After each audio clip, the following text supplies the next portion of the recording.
अजीज दोस्तों, अस्सलाम वालेकुम, नमस्ते, सत श्री अकाल, गुड आफ्टरनून। आज प्रोग्राम आरिफ की भाषा में हम एक बहुत ही सेंसिटिव मुद्दे को लेके आए हैं। कनाडा के हवाले से काफी अरसे से हमारे भारत में एक हलचल सी मची हुई है कि कनाडा के एमपीज को ले लें, कनाडा के प्राइम मिनिस्टर को ले लें तो वो भारत के अंदरूनी मामलात पे खुल के बात करते हैं।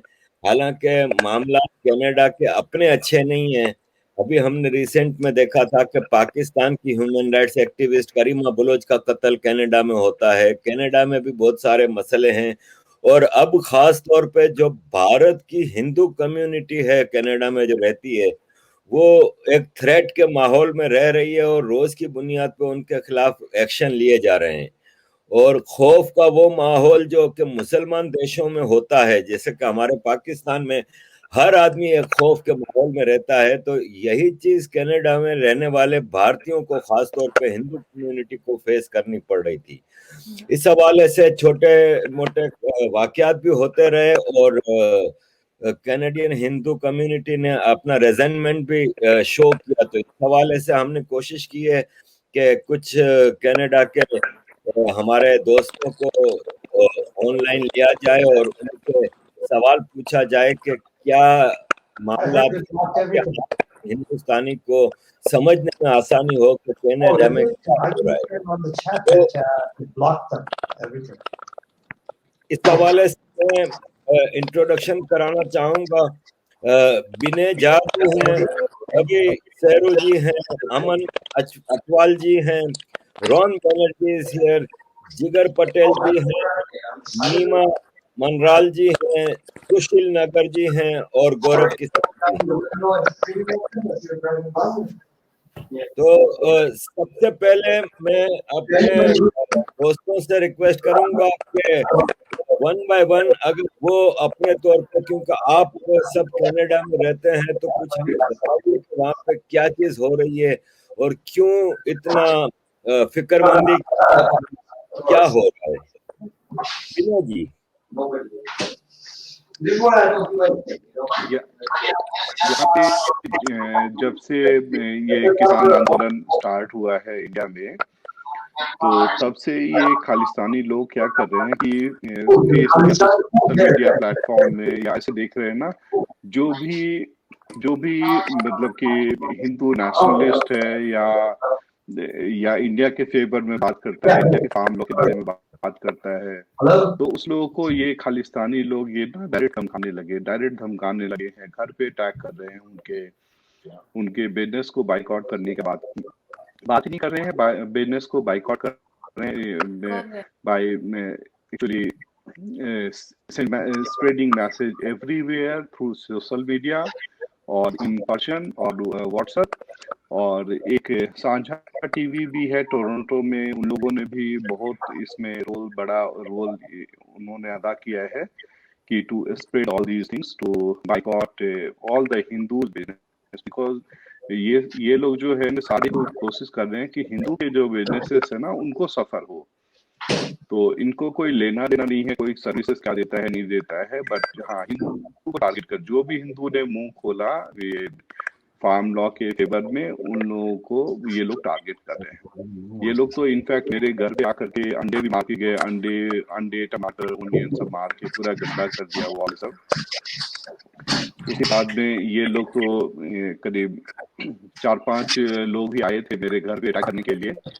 एक बंदा डोर पे आया, डोर पे दरवाजा जोर जोर से लात मारी दरवाजे पे और पूछा कि ये विनय का घर है, तो मेरे घर से बोला गया कि नहीं, ये दिस इज नॉट विनय's हाउस।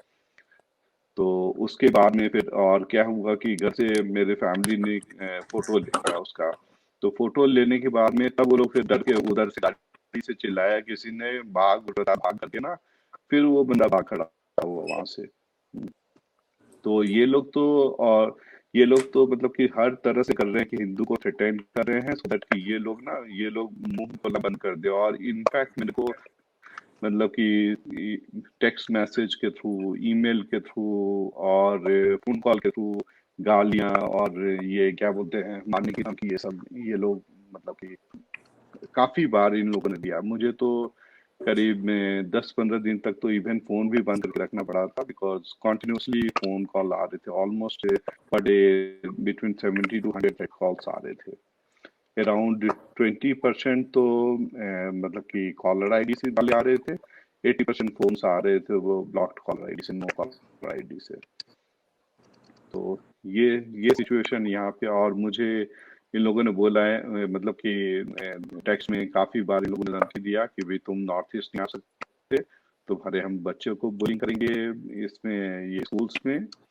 तो ये सब ये लोग कर रहे हैं, और गंदी गंदी गालियां, हर कभी भी फोन उठाओ तो लोग वही गालियां देना शुरू करते हैं। जब बट इनसे जब लॉजिकली बात करो कि भाई ठीक है, क्या तुम्हारा क्या ग्रीवेंसेस है, क्या है नहीं है, तो कुछ भी इनको कुछ नहीं बोलते। जैसे मान लो कि फार्म लॉ के बारे में इनसे जब पूछो कि भाई आपने पढ़ा है फार्म लॉ, तो किसी ने आज तक नहीं बोला कि जो भाई हमने फार्म लॉ पढ़ा है। किसी ने फार्म लॉ नहीं पढ़ा, बट इनको जो ब्रेन वॉश किया गया है यहाँ पे, जो लोग हैं, जो लोग खालिस्तानी सपोर्टर है, वो लोग इन लोगों को ब्रेन वॉश करके इस तरह से समझा दिया है कि हिंदू तुम्हारे दुश्मन है और इन पे अटैक करो।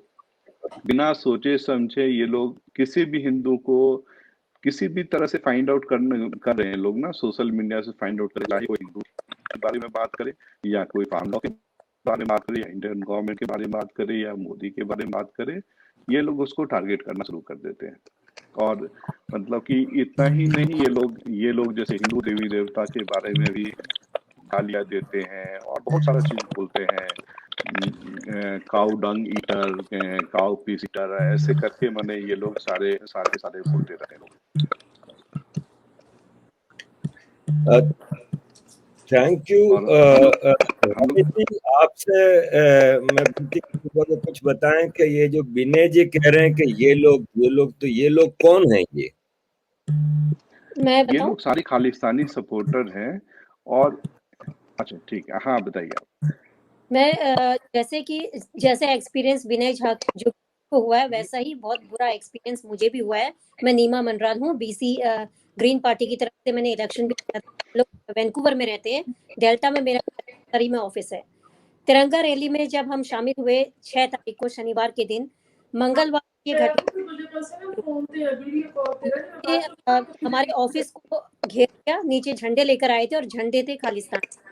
इन्होंने सोशल मीडिया पर, ये ग्रुप है, ये ग्रुप के लोग इन्हीं में से लोग विनय जी को भी टारगेट कर रहे हैं और यही लोग हमें भी टारगेट कर रहे हैं। हमें कैसे पता चला? क्योंकि विनय झा जी ने ये नंबर भेजा तो उन्होंने कहा कि इसी नंबर से मुझे भी थ्रेट कॉल की, और जिस व्यक्ति ने हमारी कंपनी की वेबसाइट पर बहुत गंदा मैसेज भेजा था, उसी ने ही विनय झा जी के कंपनी की वेबसाइट में मैसेज भेजा। तो ये एक ग्रुप है, मुझे ये कहाँ रह रहे हैं, कौन लोग हैं, ये एक्सपर्ट हैं। मैं इसको कोई धर्म का नाम नहीं दूंगी, क्योंकि कोई भी धर्म किसी भी औरत को घेर के उसकी बेइज्जती करने के लिए नहीं कहता है। सारे धर्म जो हैं वो औरत की रिस्पेक्ट करते हैं। औरत की, ये डेमोक्रेटिक कंट्री है, अगर कोई चीज सेलिब्रेट कर रहे हैं तो कोई डिक्टेटरशिप नहीं है कि लोग झंडा लेकर के उसके आगे खड़े हो जाएं कि आपने ये क्यों किया।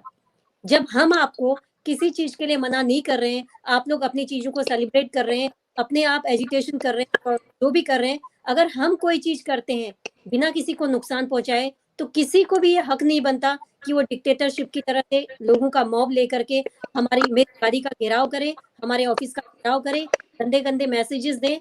हमारे उस पर वेबसाइट पर इतने गंदे गंदे मैसेजेस डाले गए, और साथ ही साथ जो हमारी कंपनी का जो साइन बोर्ड लगा था बाहर, उस पर बाइकआउट का साइन गए हैं। 3 दिन ये लोग हमारे ऑफिस के बाहर आए हैं। उन्होंने बहुत बुरी तरह से हमारे लोगों को, जो हमारे क्लाइंट आ रहे थे, उनको भगा दिया। पंजाबी लोगों को कहते हैं कि इन्हें बिजनेस मत दो। तो मेरे कहने का ये मतलब है कि हमने आज तक, मैं मीडिया में रही हूँ, कोई भी बयान कहीं पर भी मीडिया में अगर कहीं मैंने किसी के अगेंस्ट कुछ कहा है तो ये लोग मुझे बताएं तो मैं मानूंगी। हम कहीं किसी का अपमान नहीं किया। अगर हमने ये कहा है कि झंडे का अपमान नहीं सहेगा हिंदुस्तान, तो इसमें किसके लिए बुरा का है? कोई हमने इंसिडेंट कोट नहीं किया, किसी का नाम कोट नहीं किया। ये लोग कॉल कर धमकियां दे रहे हैं, आपको मार डालेंगे, आपके घर को जला देंगे, आपके बच्चे को मार देंगे, आपके ऑफिस को खत्म कर देंगे। ये सारी चीजें जो हो रही है डराने धमकाने के लिए, तो ये मेरे ख्याल से कोई अच्छी बात नहीं है। ये कोई धर्म नहीं बताता, ये कोई इंसानियत नहीं बताती। और हम लोग यहाँ पर इतने अच्छे तरीके से आपस में रह रहे हैं, हमारे सिख भाई भी हैं, मुसलमान भाई भी हैं, दूसरे लोग भी हैं, लेकिन अचानक से जो ये एजिटेशन हुआ, लॉ का जो एजिटेशन हुआ है, 72 की स्ट्रीट है यहाँ पर स्कॉट रोड पर, एवरी डे शाम को यहाँ पर लोग खड़े होते हैं झंडे लेकर के और क्या क्या नारे लगा, लेकिन हमने कभी कुछ बोला? अगर इनको अधिकार है तो हमें भी अधिकार है। हम एक दिन अगर निकलते हैं अगर झंडा लेकर के, तो इन लोगों को इतनी तकलीफ होती है कि इतने सारे लोग मिलकर, अमन जी ने देखा था मेरी गाड़ी को घेर कर 10-12 लोग खड़े हो गए थे, खालिस्तान का झंडा लिया था, और बाद में पहले तो मैं घबरा गई, मैंने पुलिस को कॉल किया, शीशा नहीं खोला, फिर शीशा खोलने के बाद मैंने पूछा तो ये मुझे कहने लगे इंडियन गवर्नमेंट जो है, न मैं इंडियन गवर्नमेंट में हूँ न यहाँ गवर्नमेंट में हूँ, ये लोग क्यों हमारे ऑफिस पर आए, क्यों इन्होंने हमला किया, क्यों हमारे को खराब करने की कोशिश की, धमकियां दी।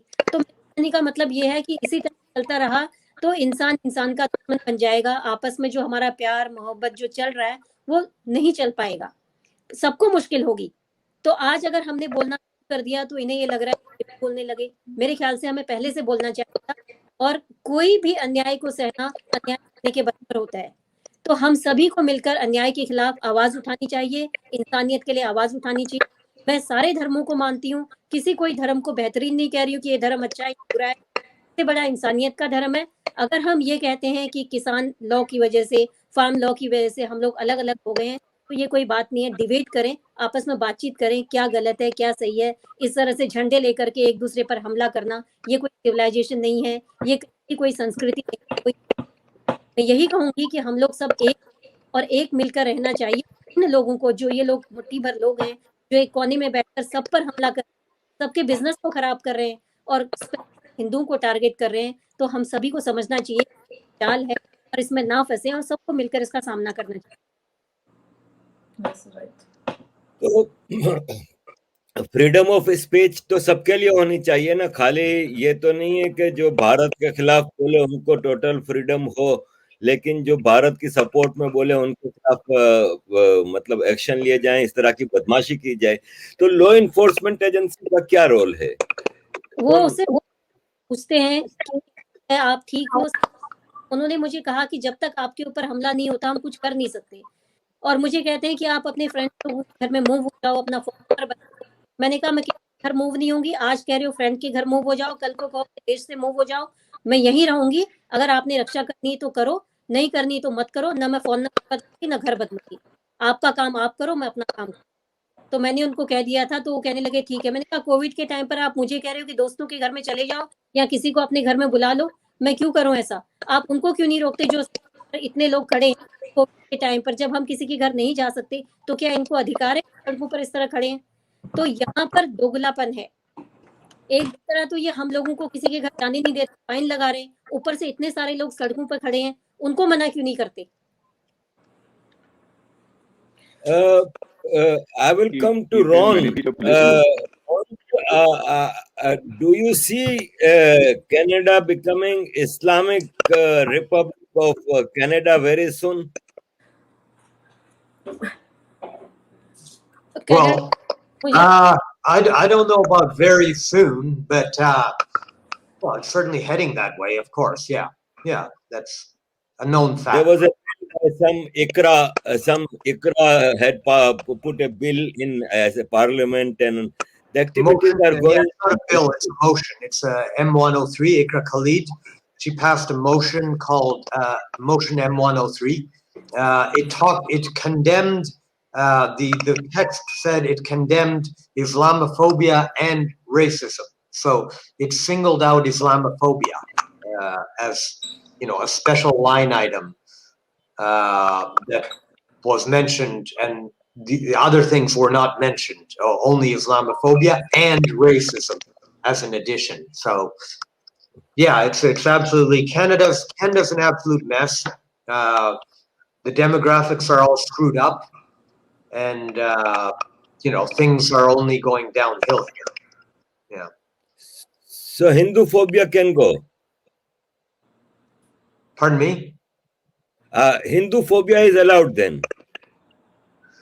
Well, I mean, they don't mention, nobody, in all the media discussions, nobody even talks about Hindu-phobia. Nobody knows what you're talking about if you mention it. It's always about Islamophobia or anti-black racism or various other isms or issues, but Hindu phobia is not on the horizon at all. But that's as much the fault of Hindus as anybody. It's even the term Islamophobia. It didn't come about by itself. The white people of Canada didn't just decide one day that they're gonna come up with this term Islamophobia. It is the result of a lot of hard work and a lot of systematic effort by the Muslim community. The Hindu community is disorganized, lazy, and is unable or unwilling to put any such effort in. So it's really the fault of the Hindus more than anybody. It's not the white people's fault, it's the Hindus' fault. I agree, Ron. It's a global issue. Hindus have been so much accommodating, and because of this Sanatan being accommodating and much more secular in its form, so of course Hindus are facing global backlash everywhere. Even in England, we are having a census this month, and in this, the Muslims are writing their religion as Islam. Sikhs are writing their religion as Sikhism. But Hindus are being convinced that you should write secular. So yes, this is a global issue that Hindus are facing. Sushil ji, मैं आपकी तरफ आऊंगा. आपने अभी जगमीत सिंह के office के बाहर कुछ प्रोटेस्ट वगैरह भी किया था. कौन है ये जगमीत सिंह? अगर वो कनाडा का पार्लियामेंटेरियन है, कनाडा का एक लीडर है, तो उसको क्या हक है कि वो भारत के अंदरूनी इश्यूज पर बात करे? जी आरिफ जी, प्रोटेस्ट मैंने अकेले ने नहीं, हमारे साथ हिंदू कम्युनिटी के और भी लोग थे. अमन जी मेरे साथ थी, रवीश जी मेरे साथ थे, गौरव जी मेरे साथ थे, और भी काफी लोग साथ थे. मेरे खिलाफ ऐसा कोई अटैक नहीं हुआ, बट हमने डिसाइड किया कि क्योंकि मेरे खिलाफ नहीं हुआ, मैं वेट नहीं करूंगा कि जब मेरे खिलाफ अटैक होगा तभी मैं जाऊंगा. आज किसी और के लिए अटैक हुआ है, नीमा जी पे हुआ है, गौरव जी पे हुआ है, कल को मेरे भी हो सकता है, मेरे भाई पे हो सकता है, मेरी पत्नी पे हो सकता है, मेरे बच्चों पे हो सकता है. तो हमने डिसाइड किया कि हम वेट नहीं करेंगे. जगमीत सिंह जो है ये सेल्फ प्रोक्लेम्ड खालिस्तानी है. आप इसके पुराने वीडियोस देखिए 2016 के, 17 के. In one of the San Francisco rally, he is asking for sovereign Khalistani 6 state.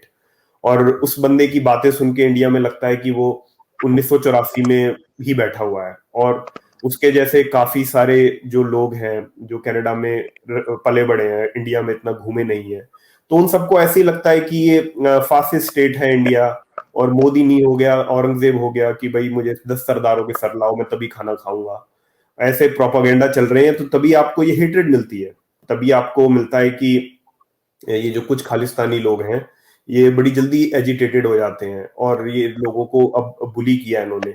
Jagmeet Singh जो है वो हमारी बड़ी राइडिंग से मेंबर ऑफ पार्लियामेंट है, और मैं जानता हूं उसको कि मेरे लगभग ज्यादातर हिंदू दोस्तों ने उसको वोट दिया.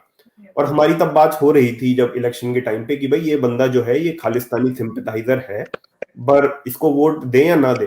तो सभी ने कहा नहीं यार, ये बोलते हैं, पर जब वो मेन स्ट्रीम पॉलिटिक्स में आएगा, now he is leader of NDP party, one of the opposition party जो कोलिशन में है, जस्टिन ट्रूडो की पार्टी को बाहर से सपोर्ट कर रहे हैं, तो ये ऐसा नहीं बोलेगा. क्योंकि अगर आप जगमीत सिंह को देखिए, कि मैं उसको पसंद नहीं करता, but I will give it to him that the guy is dynamic, guy is really good at speaking. वो गरीबों की बात करता है, वो फार्मर केयर की बात करता है, वो सारी वो चीजें बात करता है जो कि एक रेसिज्म की बात करता है जो सबको अफेक्ट करती है. तो हमने सोचा कि भाई हम भी कम्युनिटी का पार्ट है, तो ये Hindu phobia, anti Hindu activities, anti India activities नहीं करेगा. पर अभी हमने ये जो फार्मर मूवमेंट हुआ है उसमें हमने देख लिया साफ साफ कि इसका एजेंडा क्या है. ये इतना समय इसने कनाडा की प्रॉब्लम्स में या इतनी एक्टिवली ये नहीं गया जितना इसने किसान मूवमेंट को इसने हाईजैक किया. और इट्स नॉट लाइक कि वो एक डिबेट कर रहा है या डिबेट ऑर्गेनाइज कर रहा है या लोगों से कन्वर्सेशन कर रहा है, नहीं. वो ऐसा नैरेटिव उसने सेट कर दिया है क्योंकि he is very strong with media, he is darling of media. अब आप यकीन मानिए 2 दिन पहले जगमीत सिंह की साइकिल चोरी हो गई और वो ऑल ओवर कनाडा मीडिया पे वो हेडलाइन है कि जगमीत सिंह जी की साइकिल चोरी हो गई और जगमीत सिंह जी ने कहा okay have fun whoever stole my bike. Jagmeet Singh is denouncing white racism की जो गोरे लोग हैं व्हाइट सुप्रीमेसी उसको डिनाउंस कर रहे हैं। अरे जो खालिस्तानी सुप्रीमेसी है उसको भी डिनाउंस कर दो ना, हिंदू भी तो यहाँ रहते हैं।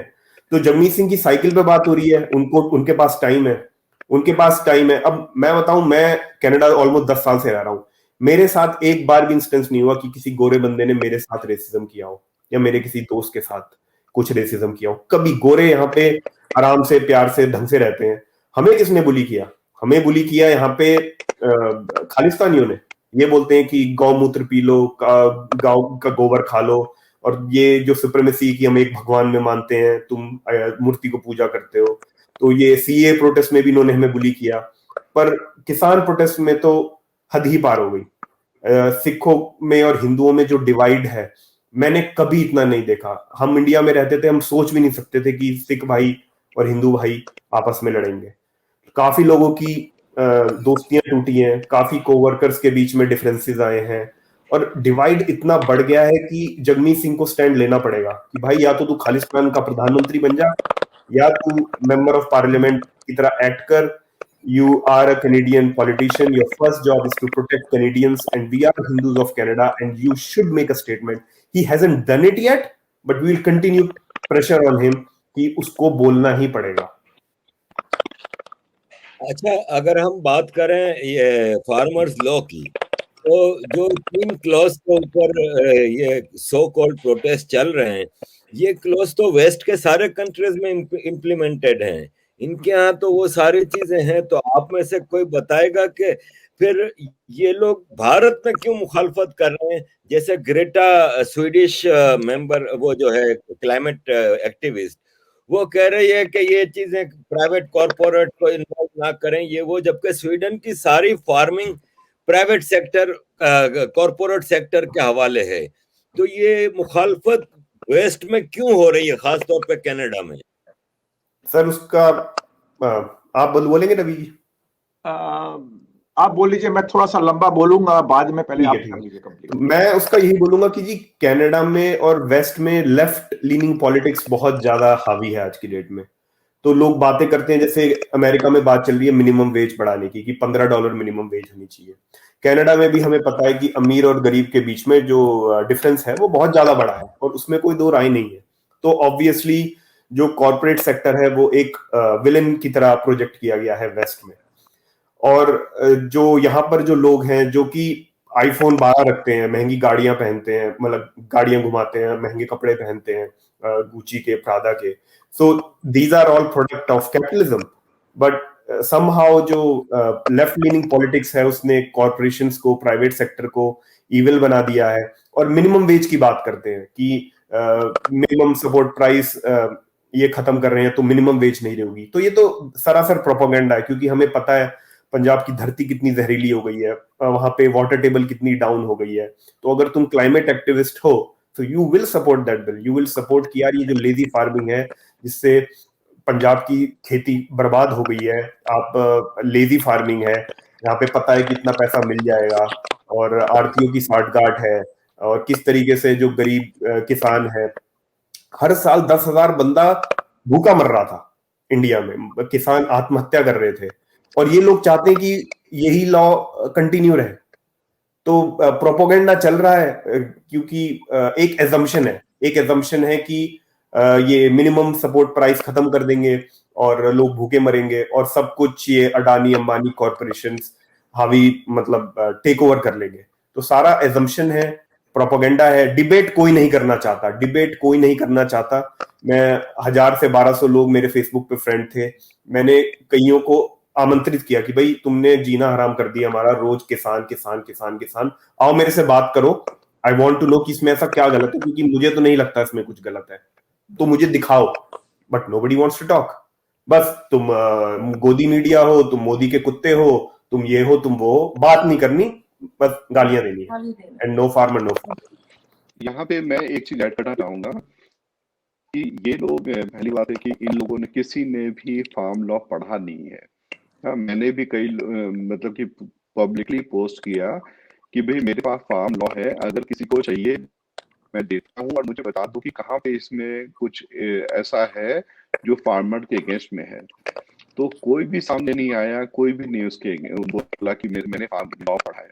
और क्या है कि इनको कुछ भी बोलो तो ये लोग टूट पड़ते हैं। और इन्होंने यहाँ के एक इंफ्रास्ट्रक्चर मिनिस्टर है प्रसाद पांडा, उन्होंने भी मिड दिसंबर में कमिट किया था फार्म लॉ के लिए। तो उसके वजह से उनको भी सूट करने का इन लोगों ने, खालिस्तानी लोग, इन लोगों ने पूरा पब्लिकली करने लगा था कि इसको जहां मिले वहां सूट कर दो, चाहे कॉफी शॉप में मिले, शॉपिंग कहीं मॉल में मिले, कहीं पे भी मिले, जहां भी मिलता है उसको सूट कर दो। तो ये इस तरह से लोग कर रहे हैं। और दूसरा क्या है ना, इसमें एक चीज और है कि एक चाइनीज बंदा है जो सिख में कन्वर्ट हो गया है, उसका नाम है एरविन पून नाम है, उसने अपना नाम बदल के रख लिया है कुछ, तो अभी नाम ने, हाँ, मखान सिंह नाम रख लिया उसने। और वो बंदा सारा जितना इंस्टिगेशन यहाँ पे कैलगरी में हो रहा है ना, सारे के पीछे वो बंदा चाइनीज बंदा है। तो ये लोग पूरी, आई डोंट नो कि चाइना का सीसीपी का कितना इन्वॉल्वमेंट है इसमें, मालूम नहीं, बट ये चाइना में है, सारे के सारे इन्वॉल्वमेंट में चाइनीज बंदा है। इवन वो प्रसाद पांडा के केस में हो, मेरे केस में हो, और कैलगरी में और भी 4-5 लोगों के साथ सेम चीज हुआ है। सारे बंदे के पीछे में ये चाइनीज बंदा इन्वॉल्व है। रवि जी, हाँ जी, अगर आप मुझे थोड़ा सा समय दें, मैं जी जी, थोड़ा सा हट के कुछ एस्पेक्ट्स पे बात करना चाहूंगा जो may not necessarily be connected to जो आज हो रहा है, but that will explain why it is happening. एक तो मैं राइट अवे कहना चाहता हूं कि जो जैसा इन लोगों ने बताया है, हमारे भाइयों ने, नीमा जी ने भी, कि ये फार्मूला मुद्दा नहीं है। ये जो लड़ाई है फार्म लॉ की नहीं है। अगर फार्म लॉ की परेशानी होती तो ये लोग, कनाडा की मैं बात कर रहा हूं खासतौर पे, मेजॉरिटी ऑफ द पीपल जो पंजाब से आए हैं वो फार्मों में और फार्म से रिलेटेड बिजनेस में लगे हुए हैं, और वहां यहाँ पर कनाडा में हर वो चीज हो रही है जिसकी ये अगेंस्ट वहां पर खिलाफत करने चाह रहे हैं। यहाँ पर फार्म कंप्लीटली प्राइवेट सेक्टर में है, किसी को कोई रिस्ट्रिक्शन नहीं है कि फार्म प्रोड्यूस कहां पर बेचना है, और कोई मिनिमम सपोर्ट प्राइस भी नहीं है।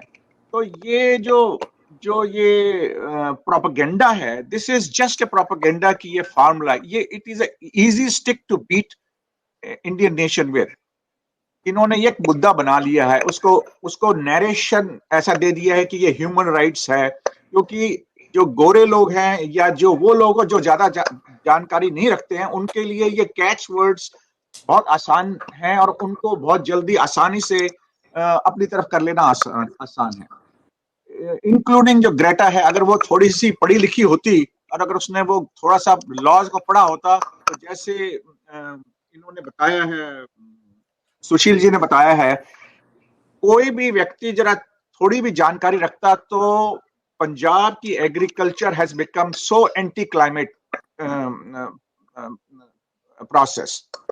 वाटर टेबल्स इतनी नीचे चली गई हैं और पेस्टिसाइड्स का इतना कुछ जमीन के अंदर चला गया है, तो they would not be supporting this. तो मैं ये कह रहा हूं कि ये जो किसानों का मुद्दा नहीं है, इसके पीछे जो साजिश है वो एक साजिश है एंटी हिंदू मूवमेंट की। मैं आपको बहुत बहुत जल्दी एक पुरानी हिस्ट्री पे ले जाता हूं। ये इंदिरा गांधी उस समय प्राइम मिनिस्टर थी and she was talking in Mauritius. उसने हिंदुओं को कहा कि अगर तुम अपना हाल फिजी पॉपुलेशन की तरह नहीं करना चाहते हो, जहां पर एक समय था कि फिजी में हिंदू पॉपुलेशन मेजॉरिटी से ज्यादा थी, इट वाज समवेयर अराउंड 55-60%, तो get involve in politics, get involve in police, get involve in anything and everything that is important.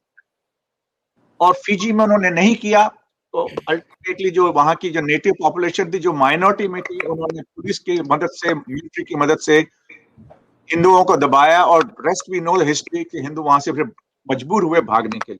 और आज अगर फिजी में, सॉरी, आज अगर मॉरिशस में हिंदू बरकरार हैं, तो उसका एकमात्र कारण ये है कि वहां के लोग, हिंदू लोग, पॉलिटिक्स में इन्वॉल्व हो गए, एमपी और एमएलए बने, पुलिस में इन्वॉल्व हुए, मिलिट्री में इन्वॉल्व हुए। अब आपको मैं बताता हूं कि मैं कश्मीरी हिंदू हूं। हमारी स्थिति एक बहुत यूनिक स्थिति है। हालांकि इंडिया में हिंदू मेजॉरिटी में है, बट मैं उस प्रोविंस में हूं जहां पर एक समय था, कुछ सेंचुरी पहले, सिर्फ हिंदू हुआ करते थे या बुद्धिस्ट हुआ करते थे। बट धीरे धीरे फॉरेन इन्वेजन से और रेस्ट ऑफ द पॉपुलेशन के हिंदुओं का उस पर ध्यान न देने की वजह से हम धीरे धीरे माइनॉरिटी में कन्वर्ट हो गए। और एक समय आया 89-90 में, एन मास मुसलमानों ने पाकिस्तान की मदद से और मोस्टली लोकल पॉपुलेशन की वजह से एक रेप, मर्डर और इंटिमिडेशन का एक माहौल खड़ा कर दिया। और उसकी वजह से सारी कम्युनिटी, रफली अबाउट 7 लाख पॉपुलेशन, एन मास वहां से भाग खड़ी। और आज हम अपनी मदरलैंड के बाहर हैं और पूरे हिंदुस्तान में या वर्ल्ड में तितर बितर हुए पड़े हैं। हमारी मदरलैंड हमसे छिन गई, हमारे मकान हमसे छिन गए हैं, हमारे बिजनेसेस हमसे छिन गए हैं, और हम प्रैक्टिकली कश्मीर से विस्थापित हो गए हैं। किसी ने आवाज नहीं उठाई, हिंदुओं ने आवाज नहीं उठाई, हिंदुस्तान के हिंदुओं ने आवाज नहीं उठाई, क्योंकि हमारी जो कांग्रेस पार्टी थी उसको वोट जीतने के लिए मुसलमानों की जरूरत पड़ी रही हमेशा। मैं जो हिस्ट्री हो गई है इसको मैंने ब्रीफली इसलिए मेंशन किया कि history is something to learn from. मैं हिंदुओं से कहूंगा, रोना पिटना बंद कर दें, छोड़ दें कि उसने ये किया और उसने ये किया। एक गोल्डन प्रिंसिपल है, अगर आपके पास ब्यूटीफुल सिविलाइजेशन है, the first and foremost thing that you should do is get ready to protect it, get ready to sacrifice to protect it. हमें आज इस चीज की आवश्यकता है कि हम पॉलिटिकली इन्वॉल्व हो जाएं, हम मिलिटरली ऑर्गेनाइज हो जाएं, हम हर उस इंस्टीट्यूशन में ज्वाइन करें जो हमारे हित को बचाने में आवश्यक है। नहीं तो हम हमेशा ही ये कहते रहेंगे कि जगमीत सिंह जी हमारी रक्षा करो, फलाना जी हमारी रक्षा करो। हमें इतना स्ट्रांग होना चाहिए कि हम कहेंगे कि अगर आप हमारा नुकसान करोगे तो आपको इसके बहुत सीरियस कॉन्सिक्वेंसेस फेस करने।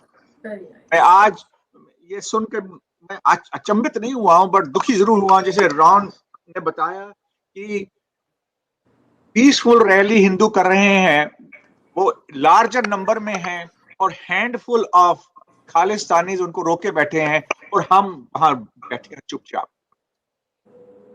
किसी एक स्टेज पे हमें सेक्रीफाइस करने के लिए तैयार होना पड़ेगा। ये ऐसा जरूर होगा कि हमारा नुकसान भी होगा, मगर कोई भी नेशन, कोई भी चीज बगैर सेक्रीफाइस के बनती नहीं है। I am not advocating violence, but मैं ये कह रहा हूं कि अगर कोई व्यक्ति आपका नुकसान कर रहा है तो आप उसको समझाएं, जो मर्जी आवश्यक हो वो करें, और अगर हमें फाइनल सेक्रीफाइस की आवश्यकता पड़ी तो वो भी करें। ये मुद्दा सिख का जो खालिस्तानियों का मुद्दा है, ये फार्म बिल मुद्दा नहीं है, ये सिर्फ एक डंडी है जिसको उन्होंने पकड़ के हमें मारने की कोशिश की। और इससे पहले सीएए था, उससे पहले कुछ और होगा, और जब फार्म बिल खत्म हो जाएगा तो नया मुद्दा आएगा। इसलिए तत्व को समझें, मूल चीज क्या है उसको समझें। तो मूल चीज ये है कि देयर इज हिंदू फोबिया, और खालिस्तानियों को इस चीज का भय है कि पहली बार हिंदू खड़े हुए हैं और इस बात को जान रहे हैं कि यहाँ पर हिंदू ज्यादा हैं सिखों के मुकाबले में, और हम पहली बार ये लोगों को बताने को तैयार हो गए हैं कि हम अपना हक मांगने को तैयार हैं।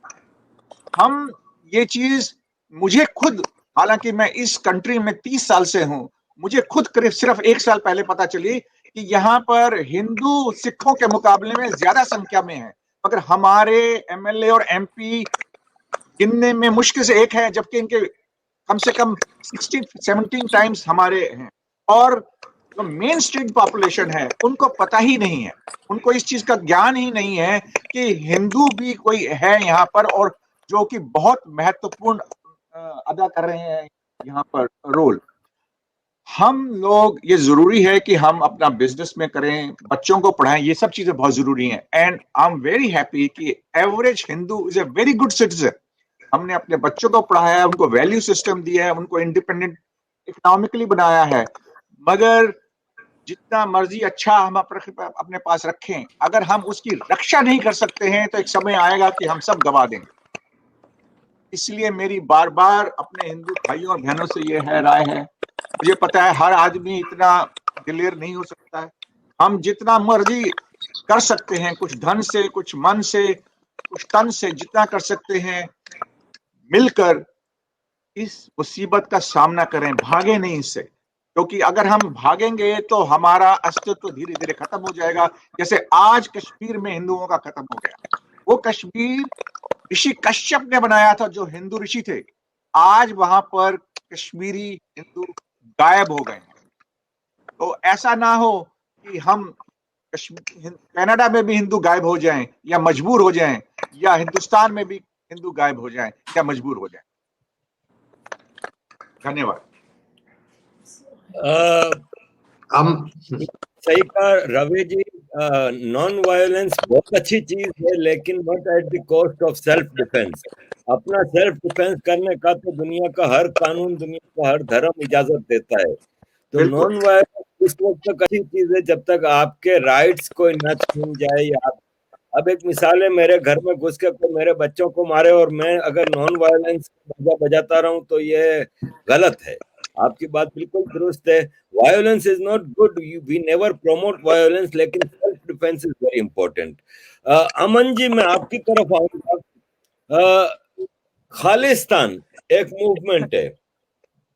अब आप देखें, इंडिपेंडेंस की एक मूवमेंट होती है ना, वो वहां चलती है जहां पे ग्राउंड पे उस कम्युनिटी को कोई मसले हो रहे हों, जहां पे उस कम्युनिटी के राइट्स, जैसे खालिस्तान पंजाबियों के लिए है, सिखों के लिए है, उनके रिलीजियस राइट्स वायलेट होते हो या इकोनॉमिक। जबकि हम देखते हैं कि भारत में सिखों ने हमेशा फ्रंट पे आके काम किया है, आर्मी में ये अपनी साइज से ज्यादा है, फॉरेन सर्विस में है, प्राइवेट सर्विसेज में है, किसी गुरुद्वारे पे कोई पाबंदी नहीं है। तो फिर ये खालिस्तान मूवमेंट इंडिया के सिखों के लिए है, लेकिन इंडिया में नहीं है, खाली कनाडा और इंग्लैंड में है। क्यों? और नंबर 2 ये कि अगर है भी तो असल गुरुद्वारे ननकाना साहब के, पंजा साहब के या करतारपुर साहब के मुसलमानों के कब्जे में है। वहां पे सिखों के राइट्स नहीं है, वहां पे सिखों की लड़कियां, तो खालिस्तान वहां पे क्यों मूवमेंट नहीं चला रहे? ये क्या वजह है? ਪਹਿਲੇ ਤਾਂ ਤੁਹਾਨੂੰ ਸਾਰਿਆਂ ਨੂੰ ਮੇਰੇ ਵੱਲੋਂ ਨਮਸਕਾਰ ਰਾਈਟ। ਤੇ ਦੂਸਰੀ ਗੱਲ, ਮੈਂ ਖਾਲਿਸਤਾਨ ਦਾ ਤੁਹਾਨੂੰ ਥੋੜਾ ਦੱਸਦੀ ਕਿ ਖਾਲਿਸਤਾਨ ਦੇ ਨਾਲ ਮੈਂ ਆਈ ਡੋਨਟ ਨੋ ਇਹ ਕਿੱਥੋਂ ਆਇਆ, ਕੀ ਇਹਦੀ ਪਰਿਭਾਸ਼ਾ ਆ ਰਾਈਟ। ਕਿਉਂਕਿ ਮੈਨੂੰ ਵੀ ਥੋੜੇ ਚਿਰ ਤੋਂ ਹੀ ਪਤਾ ਲੱਗਣ ਲੱਗਿਆ ਇਹ ਸਾਰਾ ਕੁਝ। ਮੈਂ ਇੰਡੀਆ 'ਚ ਨਹੀਂ ਕਦੇ ਸੁਣਿਆ ਸੀ ਇਹਨਾਂ ਚੀਜ਼ਾਂ ਨੂੰ ਰਾਈਟ, ਕਿ ਇੰਡੀਆ ਤੋਂ ਆਇਆ ਨੂੰ 25-26 ਸਾਲ ਹੋ ਗਏ ਰਾਈਟ। ਮੈਂ ਸੌਰੀ ਟੂ ਸੇ ਕਿ ਮੈਂ ਪੰਜਾਬੀ ਦੇ ਵਿੱਚ ਹੀ ਬੋਲੂੰਗੀ, ਕਿਉਂਕਿ ਮੈਨੂੰ ਹਿੰਦੀ ਦੇ ਵਿੱਚ ਮੇਰੀ ਤਾਂ ਅੜ ਜਾਂਦੀ ਹੈ ਰਾਈਟ ਬਹੁਤ ਛੇਤੀ। ਤੇ ਖਾਲਿਸਤਾਨ ਦਾ ਤੁਸੀਂ ਸਹੀ ਬੋਲਿਆ ਕਿ ਜਿੱਦਾਂ ਅਸੀਂ ਪਾਕਿਸਤਾਨ 'ਚ ਨਹੀਂ ਸੁਣਿਆ ਕਦੇ ਜਾਂ ਕਿੱਦਾਂ, ਕਿਉਂਕਿ ਖਾਲਿਸਤਾਨ ਦਾ ਜਦੋਂ ਜ਼ਿਆਦਾ ਰੌਲਾ ਪਿਆ ਸੀ 1984 ਦੇ ਵਿੱਚ। ਮੈਂ ਛੋਟੀ ਸੀ ਪਰ ਮੈਨੂੰ ਉਸ ਲਈ ਯਾਦ ਆ ਕਿ ਖਾਲਿਸਤਾਨ ਦੇ ਵਜ੍ਹਾ ਦੇ ਨਾਲ ਕਿੰਨੀਆਂ ਬਰਬਾਦੀਆਂ ਹੋਈਆਂ ਸੀ 84 ਦੇ ਵਿੱਚ, ਕਿ ਬਹੁਤ ਜ਼ਿਆਦਾ ਰਾਈਟ। ਇਹਨੂੰ ਬਣਾਉਣ ਵਾਲੇ ਵੀ ਮੈਂ ਕਹੂੰਗੀ ਉਗਰਵਾਦੀ ਆ। ਇੱਕ ਉਗਰਵਾਦੀ ਨੂੰ ਇਹਨਾਂ ਨੇ ਇੱਕ ਸੰਤ ਦਾ ਨਾਂ ਦੇ ਦਿੱਤਾ, ਜਦ ਕਿ ਉਹਨੇ ਸਾਡੇ ਹਰਮੰਦਰ ਸਾਹਿਬ ਨੂੰ ਉਹਦੀਆਂ ਧੱਜੀਆਂ ਉਡਾ ਦਿੱਤੀਆਂ, ਉਹਦਾ ਕੁਝ ਨਹੀਂ ਛੱਡਿਆ ਰਾਈਟ। ਇਹ ਖਾਲਿਸਤਾਨ ਦੀ ਨਾ ਤਾਂ ਕੋਈ ਚੀਜ਼ ਹੈਗੀ ਆ ਨਾ ਵਾਸਤਾ। ਇਹ ਕੁਛ ਲੋਕ ਆ ਜਿਹੜੇ ਕਿ ਇਹਨੂੰ ਮੁੱਦਾ ਬਣਾ ਕੇ ਅੱਗੇ ਨੂੰ ਚੱਲੇ ਹੋ ਆ। ਮੈਂ ਨਹੀਂ ਇਹਨਾਂ ਚੀਜ਼ਾਂ ਨੂੰ, ਮੈਂ ਤੁਹਾਨੂੰ ਸੱਚੀ ਦੱਸਾਂ, ਨਹੀਂ ਮੰਨਦੀ। ਮੈਂ ਸਿੱਖ ਫੈਮਿਲੀ ਤੋਂ ਆ, ਮੈਂ ਆਪਣੀ ਫੈਮਿਲੀ 'ਚ ਨਹੀਂ ਕਦੇ ਸੁਣਿਆ ਸੀ। ਹਾਂ, ਇੱਕ ਵਾਰੀ ਸਾਡੇ ਬਹੁਤ ਦੂਰ ਦੇ ਇੱਕ ਰਿਸ਼ਤੇਦਾਰ ਸੀ ਜਿਨ੍ਹਾਂ ਨੂੰ ਕਿਹਾ ਜਾਂਦਾ ਸੀ ਕਿ ਖਾਲਿਸਤਾਨ ਦੇ ਮੋਹਰੀ ਆ, ਰਾਮ ਸਿੰਘ ਥਿਆੜਾ। ਉਹ ਏਦਾਂ ਹੀ ਅਮਰੀਕਾ ਦੇ ਵਿੱਚ ਆਏ ਤਾਂ ਉਹਨਾਂ ਦੇ ਉੱਤੇ ਐਲੀਗੇਸ਼ਨ ਦੇ ਲੱਗਣ ਦੇ ਨਾਲ ਉਹ ਵਾਪਸ ਹੀ ਇੰਡੀਆ ਨਹੀਂ ਜਾ ਸਕੇ। ਉਹਨਾਂ ਦੀ ਪੂਰੀ ਫੈਮਿਲੀ ਅਮਰੀਕਾ 'ਚ ਖਤਮ ਹੋ ਗਏ। ਕਿਹੋ ਜਿਹਾ ਖਾਲਿਸਤਾਨ ਹੈ ਜਿਹੜਾ ਪੂਰੀਆਂ ਦੀਆਂ ਫੈਮਲੀਆਂ ਨੂੰ ਖਤਮ ਕਰਦਾ ਜਾ ਰਿਹਾ ਆ। ਇਹ ਕੋਈ ਨਹੀਂ ਹੈਗਾ। ਕਿਸਾਨਾਂ ਦੇ ਵੀ ਇੱਕ ਕਿਸਾਨ ਮੁੱਦਾ ਚੱਲਿਆ ਸੀ, ਹੈਲਪ ਕਰਨ ਦੇ ਲਈ ਕਿਸਾਨਾਂ ਦੀ ਮੋਦੀ ਲਹਿਰ ਚੱਲੀ ਰਹੀ, ਉਹਦੇ ਵਿੱਚ ਵੀ ਇਹਨਾਂ ਨੇ ਇੱਕ ਉਗਰਵਾਦ ਨੂੰ ਪੈਦਾ ਕਰ ਦਿੱਤਾ, ਜਿਹਦੇ ਨਾਲ ਪ੍ਰੋਬਲਮ ਕੀ ਆਈ ਹੈ ਜ਼ਿਆਦਾ ਇੱਥੇ BC ਦੇ ਵਿੱਚ ਲੋਕਾਂ ਦੀ, ਬਿਕੋਜ਼ ਇੱਥੇ ਪੰਜਾਬੀ ਕ੍ਰੇਜ਼ੀ ਪੀਪਲ ਸਰੀ ਦੇ ਵਿੱਚ ਬਹੁਤ ਆ, ਜਿਹੜੇ ਕਿ ਝੰਡੇ ਲੈ ਕੇ ਹਰ ਇੱਕ ਜਗ੍ਹਾ ਤੇ ਉੱਤੇ ਘੁੰਮੀ ਜਾਂਦੇ ਆ, ਰਾਈਟ। ਬਹੁਤ ਫੀਲ ਹੋਇਆ ਜਦੋਂ ਕਿ ਨੀਮਾ ਜੀ ਨੂੰ ਉਹਨਾਂ ਲੋਕਾਂ ਨੇ ਆ ਕੇ 10 ਲੋਕਾਂ ਨੇ ਆ ਕੇ ਘੇਰ ਕੇ ਖੜੇ ਹੋ ਗਏ। ਤੁਸੀਂ ਬਲੀਵ ਨਹੀਂ ਕਰਨਾ, ਮੈਂ ਆਪਣੇ ਪੂਰੇ ਫਰੈਂਡ ਸਰਕਲ ਨੂੰ ਪੁੱਛਿਆ ਕਿ ਤੁਸੀਂ ਮੈਨੂੰ ਇੱਕ ਇਨਸਾਨੀਅਤ ਦੇ ਨਾਤੇ ਦੱਸੋਗੇ, ਇੱਕ ਲੇਡੀ ਨੂੰ ਘੇਰ ਕੇ ਖਾਲਿਸਤਾਨ ਦੇ ਨਾਰੇ ਲਾਏ ਜਾਂਦੇ ਆ ਕਿ ਇਹਦਾ ਮਤਲਬ ਕੀ ਆ? ਇਹ ਨੀਮਾ ਜੀ ਦੇ ਨਾਲ ਇਹਦਾ ਕੀ ਲਿੰਕ ਬਣਿਆ ਕਿ ਜਿਹੜਾ ਖਾਲਿਸਤਾਨ ਦੇ ਨਾਰੇ ਲਾਏ ਤੁਸੀਂ? ਉਹ ਕਹਿੰਦੇ ਨਹੀਂ ਜੀ ਅਸੀਂ ਤਾਂ ਇਦਾਂ ਨਹੀਂ ਕਰਦੇ, ਅਸੀਂ ਉਦਾਂ ਨਹੀਂ ਕਰਦੇ। ਮੈਂ ਕਿਹਾ ਨਹੀਂ, ਖਾਲਿਸਤਾਨ ਕੋਈ ਚੀਜ਼ ਨਹੀਂ ਹੈਗੀ, ਕੁਝ ਨਹੀਂ ਹੈਗਾ, ਇਹਨਾਂ ਲੋਕਾਂ 'ਚ ਕੁਝ ਨਹੀਂ ਹੈਗਾ। ਜਦੋਂ ਤੁਸੀਂ ਆਪਣੀ ਆਵਾਜ਼ ਨੂੰ ਉੱਚਾ ਕਰਕੇ ਬੋਲਦੇ ਆ, ਇਹ ਤੁਹਾਡੇ ਤੋਂ ਵੀ ਪਹਿਲਾਂ 2 ਸਟੈਪ ਪਿੱਛੇ ਨੂੰ ਜਾਂਦੇ ਆ। ਨੀਮਾ ਜੀ ਨੂੰ ਉਹਨਾਂ ਨੇ ਫੋਨ ਕੀਤੇ, ਬਲੌਕ ਕਰਕੇ ਆਈਡੀਆਂ ਕੀਤੇ, ਉਦਾਂ ਫੋਨ ਕੀਤੇ। ਜੇ ਗਾਲਾਂ ਕੱਢਦੇ ਆ ਨਾ, ਮੇਰੀ ਪਰਿਭਾਸ਼ਾ ਦੇ ਵਿੱਚ ਤਾਂ ਇੱਕੋ ਹੀ ਚੀਜ਼ ਹੈ, ਨੀਵੇਂ ਹੋਣ ਦੀ ਜਗ੍ਹਾ ਦੇ ਉੱਤੇ ਇਹਨਾਂ ਨੂੰ ਗਾਲਾਂ ਦੇ ਨਾਲ ਹੀ ਜਵਾਬ ਦਿਓ। ਇਹਨਾਂ 'ਚ ਇੰਨੀ ਹਿੰਮਤ ਨਹੀਂ ਹੈਗੀ ਕਿ ਤੁਹਾਨੂੰ ਇਹ ਨੁਕਸਾਨ ਦੇ ਦੂਗਾ। ਜਦੋਂ ਤੁਸੀਂ ਇਹਨਾਂ ਦੇ ਮੋਹਰੇ ਆਪਣੀ ਕੋਈ ਚੀਜ਼ ਚੁੱਕ ਕੇ ਖੜੇ ਹੋ ਜਾਣਾ, ਇਹਨਾਂ 'ਚ ਹਿੰਮਤ ਨਹੀਂ ਹੈਗੀ ਤੁਹਾਨੂੰ ਜਵਾਬ ਦੇਣ ਦੀ। ਉਸ ਦਿਨ ਮੈਂ ਆਪਣੇ ਕਿਸਾਨ ਭਈਆ ਵੀ ਸੀਗੇ ਤੇ ਆਪਣੇ ਸ਼ਸ਼ੀ ਵੀ ਸੀਗੇ, ਇਹਨਾਂ ਦੇ ਨਾਲ ਮੈਂ ਜਗਜੀਤ ਦੇ ਆਫਿਸ ਦੇ ਮੋਹਰੇ ਗਈ ਸੀ। ਮੇਰਾ ਦਿਲ ਕਰਦਾ ਸੀ ਕਿ ਮੈਂ ਸ਼ੀਸ਼ਾ ਤੋੜ ਕੇ ਅੰਦਰ ਵੜ ਕੇ ਇਹਨੂੰ ਪੁੱਛਾਂ ਕਿ ਖਾਲਿਸਤਾਨ ਦਾ ਮਤਲਬ ਕੀ ਹੈ, ਸਾਨੂੰ ਤਾਂ ਦੱਸ ਦੇ, ਅਸੀਂ ਵੀ ਸਿੱਖ ਹਾਂ, ਤੁਸੀਂ ਕਿਉਂ ਸਾਨੂੰ ਸਾਰਿਆਂ ਨੂੰ ਪੀਸੀ ਜਾਂਦੇ ਆ, ਰਾਈਟ। ਹਰ ਵੇਲੇ ਹਿੰਦੂਆਂ ਦੇ ਨਾਲ ਤੁਸੀਂ ਹਿੰਦੂਆਂ ਦੇ ਨਾਲ ਨਹੀਂ, ਤੁਸੀਂ ਹਿੰਦੂਆਂ ਦੇ ਸ਼ੌਪ ਤੋਂ ਕੋਈ ਚੀਜ਼ ਨਹੀਂ ਖਰੀਦਣੀ, ਏਦਾਂ ਨਹੀਂ ਕਰਨਾ। तो मेरे फ्रेंड्स है वो सिख है, मैं उन्होंने ये कहा मैं प्लीज तुसी माड़ा दाड़ियां रख लो ते पग्गां बन लो, कम से कम एक चिन्ह पता होवे सानू कि तुसी सिख है, असीं तुहाडी स्टोर ते नहीं आना। फिर दूसरा मैं ये समझाया उन्होंने कि 10 गुरुआं दे विच कोई भी गुरु ना तुहाडा कोई जट सी, ना तुहाडा कोई गुरु सिख सी, सारे ही गुरु हिंदू सी। असीं हिंदुआं दे विचों निकल के असीं सिख बने हां, क्यों तुसी अपने ही वंश दीयां धज्जियां उड़ाउणे आ, राइट। पर कोई नहीं मैनूं इन्हां चीज़ां दा जवाब दिंदा, पर पता नहीं क्यों, पर मैं जवाब लैके हटदी हुंदी कि मैनूं दस्सो। थोड़ा जिहा मेरे हैगा सर्कल कुछ इदां दा कि वो ये कह दिंदे आ ओ ब्राह्मण हिंदू बरत रख लिया, साडे बरत दे उत्ते रेड एफ दे उत्ते इदां दीयां गल्लां करवा चौथ ते बोलियां जांदियां। किसी हिंदू दे विच हिम्मत नहीं पैंदी कि उन्हां नूं असीं फोन करके पुछीए कि तुसीं साडे धर्म दे उत्ते टिप्पणियां क्यों लगाने आ। मैं फोन कीता उन्हां नूं, उन्हां ने मेरे नंबर ब्लॉक कर दित्ते, राइट। तो उन्हां सिर्फ मैं इन्ना पुछना सी कि तुसीं की बकवास करदे आ, राइट। सैकंड ईवन मैं उत्थे चले भी गई, कोई नहीं थल्ले उतर के मेरे नाल गल करन आया। फिर उन्होंने दुर्गा नराते शुरू होंदे आ, हिंदुआं दे नराते आ, जिन्ने भी मेरे हिंदू भाई बैठे, मैं सॉरी मैं तुहानूं ये गल कहण लगी हां क्योंकि बोलण नाल नहीं कुछ भी हुंदा। ਜਦੋਂ ਤੁਹਾਡੇ ਉੱਤੇ ਟਿੱਪਣੀਆਂ ਕਰਦੇ ਰੇਡੀਓ ਦੇ ਉੱਤੇ ਬੈਠ ਕੇ, ਕਿਉਂ ਨਹੀਂ ਤੁਸੀਂ ਉਹਨਾਂ ਨੂੰ ਰੇਡੀਓ ਦੇ ਉੱਤੇ ਜਾ ਕੇ ਪੁੱਛਦੇ? ਤੁਸੀਂ ਮੇਰੇ ਵਰਗੇ ਨੂੰ ਕਾਲ ਕਰੋ BC ਦੇ ਵਿੱਚ, ਮੈਂ ਤੁਹਾਡੇ ਨਾਲ ਚੱਲੂੰਗੀ, ਮੈਂ ਪੁੱਛੂੰਗੀ ਉਹਨਾਂ ਨੂੰ। ਦੁਰਗਾ ਮਈਆ ਦੇ ਉੱਤੇ ਮੈਸਾਸੁਰ ਨੂੰ ਲੈ ਕੇ ਇਹਨਾਂ ਨੇ ਐਦਾਂ ਦੇ ਵਰਡ ਗੰਦੇ ਬੋਲੇ, ਓ ਮਾਈ ਗॉड, ਪੂਰੀ ਦੁਨੀਆ ਸੁਣਦੀ ਸੀ। ਉਸ ਵੇਲੇ ਵੀ ਮੈਂ ਫੋਨ ਕੀਤੇ, ਉਸ ਵੇਲੇ ਮੈਂ ਉਹਨਾਂ ਨੂੰ ਫੋਨ ਕਰਦੀ ਸੀ।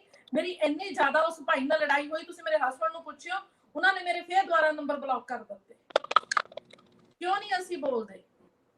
क्योंकि उन्होंने पता है कि असी 2 गल्लां बोलांगे, इन्होंने चुप कर जाना। मन्निया कि शांति दूत है, इन्ने भी शांति दूत नहीं सानू बनना चाहिए कि सानू लोग फेस तो आके साडे चपेड़ा मारनियां शुरू कर देण। बिजनेस, मेरे हस्बैंड भी बिजनेस करते हैं, नीमा जी के हस्बैंड भी करते, असी सारे करते हैं। ਇਹਦਾ ਮਤਲਬ ਇਹ ਤਾਂ ਨਹੀਂ ਕਿ ਅਸੀਂ ਹੁਣ ਡਰ ਕੇ ਮਰ ਜਾਈਏ ਜੇ ਅਸੀਂ ਬਿਜ਼ਨਸ ਕਰਦੇ। ਉਹ ਵੀ ਤਾਂ ਕਰਦੇ ਆ ਨਾ, ਉਹਨਾਂ ਨੂੰ ਵੀ ਡਰ ਚਾਹੀਦਾ, ਉਹ ਵੀ ਕਰਦੇ ਆ। ਇੱਕ ਦੂਜੇ ਦੇ ਨਾਲ ਹੀ ਅਸੀਂ ਜੀਂਦੇ ਆ। ਮੈਂ ਕੰਮ ਕਰਦੀ ਆ ਇੱਥੇ ਗੇਟਵੇ ਦੇ ਨਾਲ, ਉੱਥੇ ਇੱਕ ਮੁੰਡਾ ਆ ਸਰਦਾਰ, ਉਹ ਬਕਵਾਸ ਕਰਦਾ ਸੀ। ਜਦੋਂ ਉਹਨੂੰ ਮੈਂ ਜਵਾਬ ਦਿੱਤਾ, ਫੇਰ ਮੇਰੇ ਮਗਰ ਦੂਜੇ ਮੁੰਡੇ ਬੋਲਣ ਲੱਗੇ। ਕਿਉਂਕਿ ਪਲੀਜ਼ ਮੈਂ ਤੁਹਾਨੂੰ ਸਾਰਿਆਂ ਨੂੰ ਮੈਂ ਕੋਈ ਭੜਕਾਉਂਦੀ ਨਹੀਂ, ਮੈਨੂੰ ਇਹ ਹੈ ਕਿ ਜੋ ਮੇਰੇ ਨਾਲ ਬੀਤਦਾ ਹੈ, ਮੈਨੂੰ ਕੋਈ ਫੋਨ ਨਹੀਂ ਕਰਦਾ। ਕਿਉਂਕਿ ਜੇ ਮੈਨੂੰ ਕੋਈ ਫੋਨ ਕਰੂਗਾ, ਮੈਂ ਤਾਂ ਸਿੱਧਾ ਹੋ ਕੇ ਉਹਨਾਂ ਨੂੰ ਜਵਾਬ ਦਊਂਗੀ ਕਿ ਸਿੱਧੇ ਹੋ ਕੇ ਆ ਜਾਓ, ਫੇਰ ਦੇਖਦੀ ਕੀ ਹੁੰਦਾ। ਮਰਨਾ ਤਾਂ ਇੱਕ ਦਿਨ ਹੈਗਾ ਹੀ ਹੈ, ਸਿੱਧਾ ਨਸੀਬ ਦਿੱਤਾ ਸੀ, ਰਾਈਟ। ਉਹ ਮਰਨ ਤੋਂ ਕੀ ਲੈਣਾ ਜਿਹੜਾ ਤੁਹਾਡੇ ਨਿਆਣਿਆਂ ਨੂੰ ਤੁਹਾਨੂੰ ਗਾਲਾਂ ਕੱਢਦੇ ਆ, ਬੇਤਵਾ ਬੋਲਦੇ, ਖਾਲਿਸਤਾਨ ਦੇ ਨਾਰੇ ਲਾਉਂਦੇ ਆ। ਹਰਪ੍ਰੀਤ ਸ਼ੋਅ ਦੇ ਉੱਤੇ ਮੈਂ ਜੇ ਉਹਨਾਂ ਨੂੰ ਕਹਿੰਦੇ ਹਿੰਦੁਸਤਾਨ ਦਾ ਅਪਮਾਨ ਨਹੀਂ ਸਮਝਦੇ ਦਾ ਮਤਲਬ ਕੀ ਆ? ਮੈਂ ਕਿਹਾ ਹਿੰਦੁਸਤਾਨ ਦਾ ਤੁਸੀਂ ਅਪਮਾਨ ਇਸ ਕਰਕੇ ਕੀਤਾ, ਲਾਲ ਕਿਲੇ ਦੇ ਉੱਤੇ ਜਾ ਕੇ ਤੁਸੀਂ ਇੱਕ ਹੋਰ ਝੰਡਾ ਲਾਣੇ ਆ ਜਿਹਦੀ ਕੀ ਜ਼ਰੂਰਤ ਨਹੀਂ ਹੈਗੀ। ਤੁਸੀਂ ਹੁਣੇ ਗਾਉਣੇ ਆ ਕਿ ਲਾਲ ਕਿਲੇ ਦੇ ਉੱਤੇ ਜਾ ਕੇ ਤਿਰੰਗੇ ਦੇ ਬਰਾਬਰ ਕਿਸੇ ਹੋਰ ਤਿਰੰਗੇ ਨੂੰ ਲਾਉਣੇ ਆ, ਨਾਲੇ ਉਹ ਤਾਂ ਤਿਰੰਗਾ ਹੀ ਨਹੀਂ। ਕਹਿੰਦਾ ਉਹ ਨਿਸ਼ਾਨ ਸਾਹਿਬ ਸੀ। ਮੈਂ ਕਿਹਾ ਆਮ ਸੌਰੀ ਟੂ ਸੇ ਉਹ ਨਿਸ਼ਾਨ ਸਾਹਿਬ ਨਹੀਂ ਸੀ, ਉਹ ਖਾਲਿਸਤਾਨ ਦਾ ਝੰਡਾ ਸੀ ਜਿਹਤੇ ਖੰਡਾ ਬਣਿਆ ਸੀ ਤੇ ਲਿਖਿਆ ਆ ਖਾਲਿਸਤਾਨ ਜਿੰਦਾਬਾਦ, ਰਾਈਟ। ਤੇ ਮੈਂ ਕਿਹਾ ਨਿਸ਼ਾਨ ਸਾਹਿਬ ਉਹ ਹੁੰਦਾ ਜਿਹੜਾ ਕਿ ਗੁਰਦੁਆਰਿਆਂ 'ਚ ਚੜਾਇਆ ਜਾਂਦਾ ਆ। ਸਾਡਾ ਧਰਮ ਦਾ ਇੱਕ ਚਿੰਨ੍ਹ ਆ ਉਹ ਨਿਸ਼ਾਨ ਸਾਹਿਬ, ਉਹਨੂੰ ਜੁੱਤੀਆਂ ਪਾ ਕੇ ਤੁਸੀਂ ਲੈ ਕੇ ਨਹੀਂ ਜਾ ਸਕਦੇ। ਮੈਂ ਕਿਹਾ ਉਹ ਕੋਈ ਨਹੀਂ ਸੀਗਾ। ਮੈਂ ਕਿਹਾ ਇੱਥੇ ਤੁਸੀਂ ਰੋਂਗੇ, ਆਈ ਥਿੰਕ ਸੋ ਕਿਸੇ ਨੇ ਫਿਰ ਉਹ ਅੱਜ ਤਾਈਂ ਆਪਣੀ ਹਿਸਟਰੀ ਪੜ੍ਹੀ ਤੱਕ ਨਹੀਂ ਹੈਗੀ ਸਿੱਖਾਂ ਨੇ, ਕਿ ਜਿਨ੍ਹਾਂ ਨੂੰ ਇਹਨਾਂ ਨੂੰ ਇਹ ਨਹੀਂ ਪਤਾ ਲੱਗਦਾ ਕਿ ਅਸੀਂ ਕੀ ਕਰਦੇ ਕੀ ਨਹੀਂ ਕਰਦੇ। ਕਿਸਾਨਾਂ ਦੇ ਮੁੱਦੇ ਵਿੱਚ ਟੈਰਰਿਸਟ ਪੈਦਾ ਕਰਦੇ ਆ ਜਿਹੜੇ ਕਿ ਦੁਨੀਆ ਨੂੰ ਮਾਰਨ ਤੱਕ ਆਏ ਹੋ। ਕਿਸਾਨਾਂ ਦੇ ਮੁੱਦੇ ਵਿੱਚ ਕੀ ਮਤਲਬ ਹੈ ਜਾ ਕੇ ਭਿੰਡਰਾਂ ਵਾਲਿਆਂ ਦੀ ਫੋਟੋ ਲਾਉਣ ਦਾ? ਭਿੰਡਰਾਂ ਵਾਲਿਆਂ ਨੇ ਉਹ ਖਾਲਿਸਤਾਨ ਉਹ ਕਿਸਾਨਾਂ ਦੇ ਬਿੱਲ ਪਾਸ ਕਰਨੇ ਆ, ਕਿਉਂ ਨਹੀਂ ਅਸੀਂ ਰੋਕਦੇ? ਫਿਰ ਉਹਨਾਂ ਨੂੰ ਮੈਂ ਇਹ ਵੀ ਪੁੱਛਦੀ ਆ ਕਿ ਭਗਤ ਸਿੰਘ, ਰਾਜਗੁਰੂ, ਸੁਖਦੇਵ, ਚੰਦਰ ਸ਼ੇਖਰ ਆਜ਼ਾਦ ਦੀਆਂ ਫੋਟੋ ਤੁਸੀਂ ਕਿਉਂ ਲਗਾਣੇ ਆ? ਕਿ ਤੁਸੀਂ ਆਜ਼ਾਦੀ ਲੈਣ ਚੱਲੇ ਆ?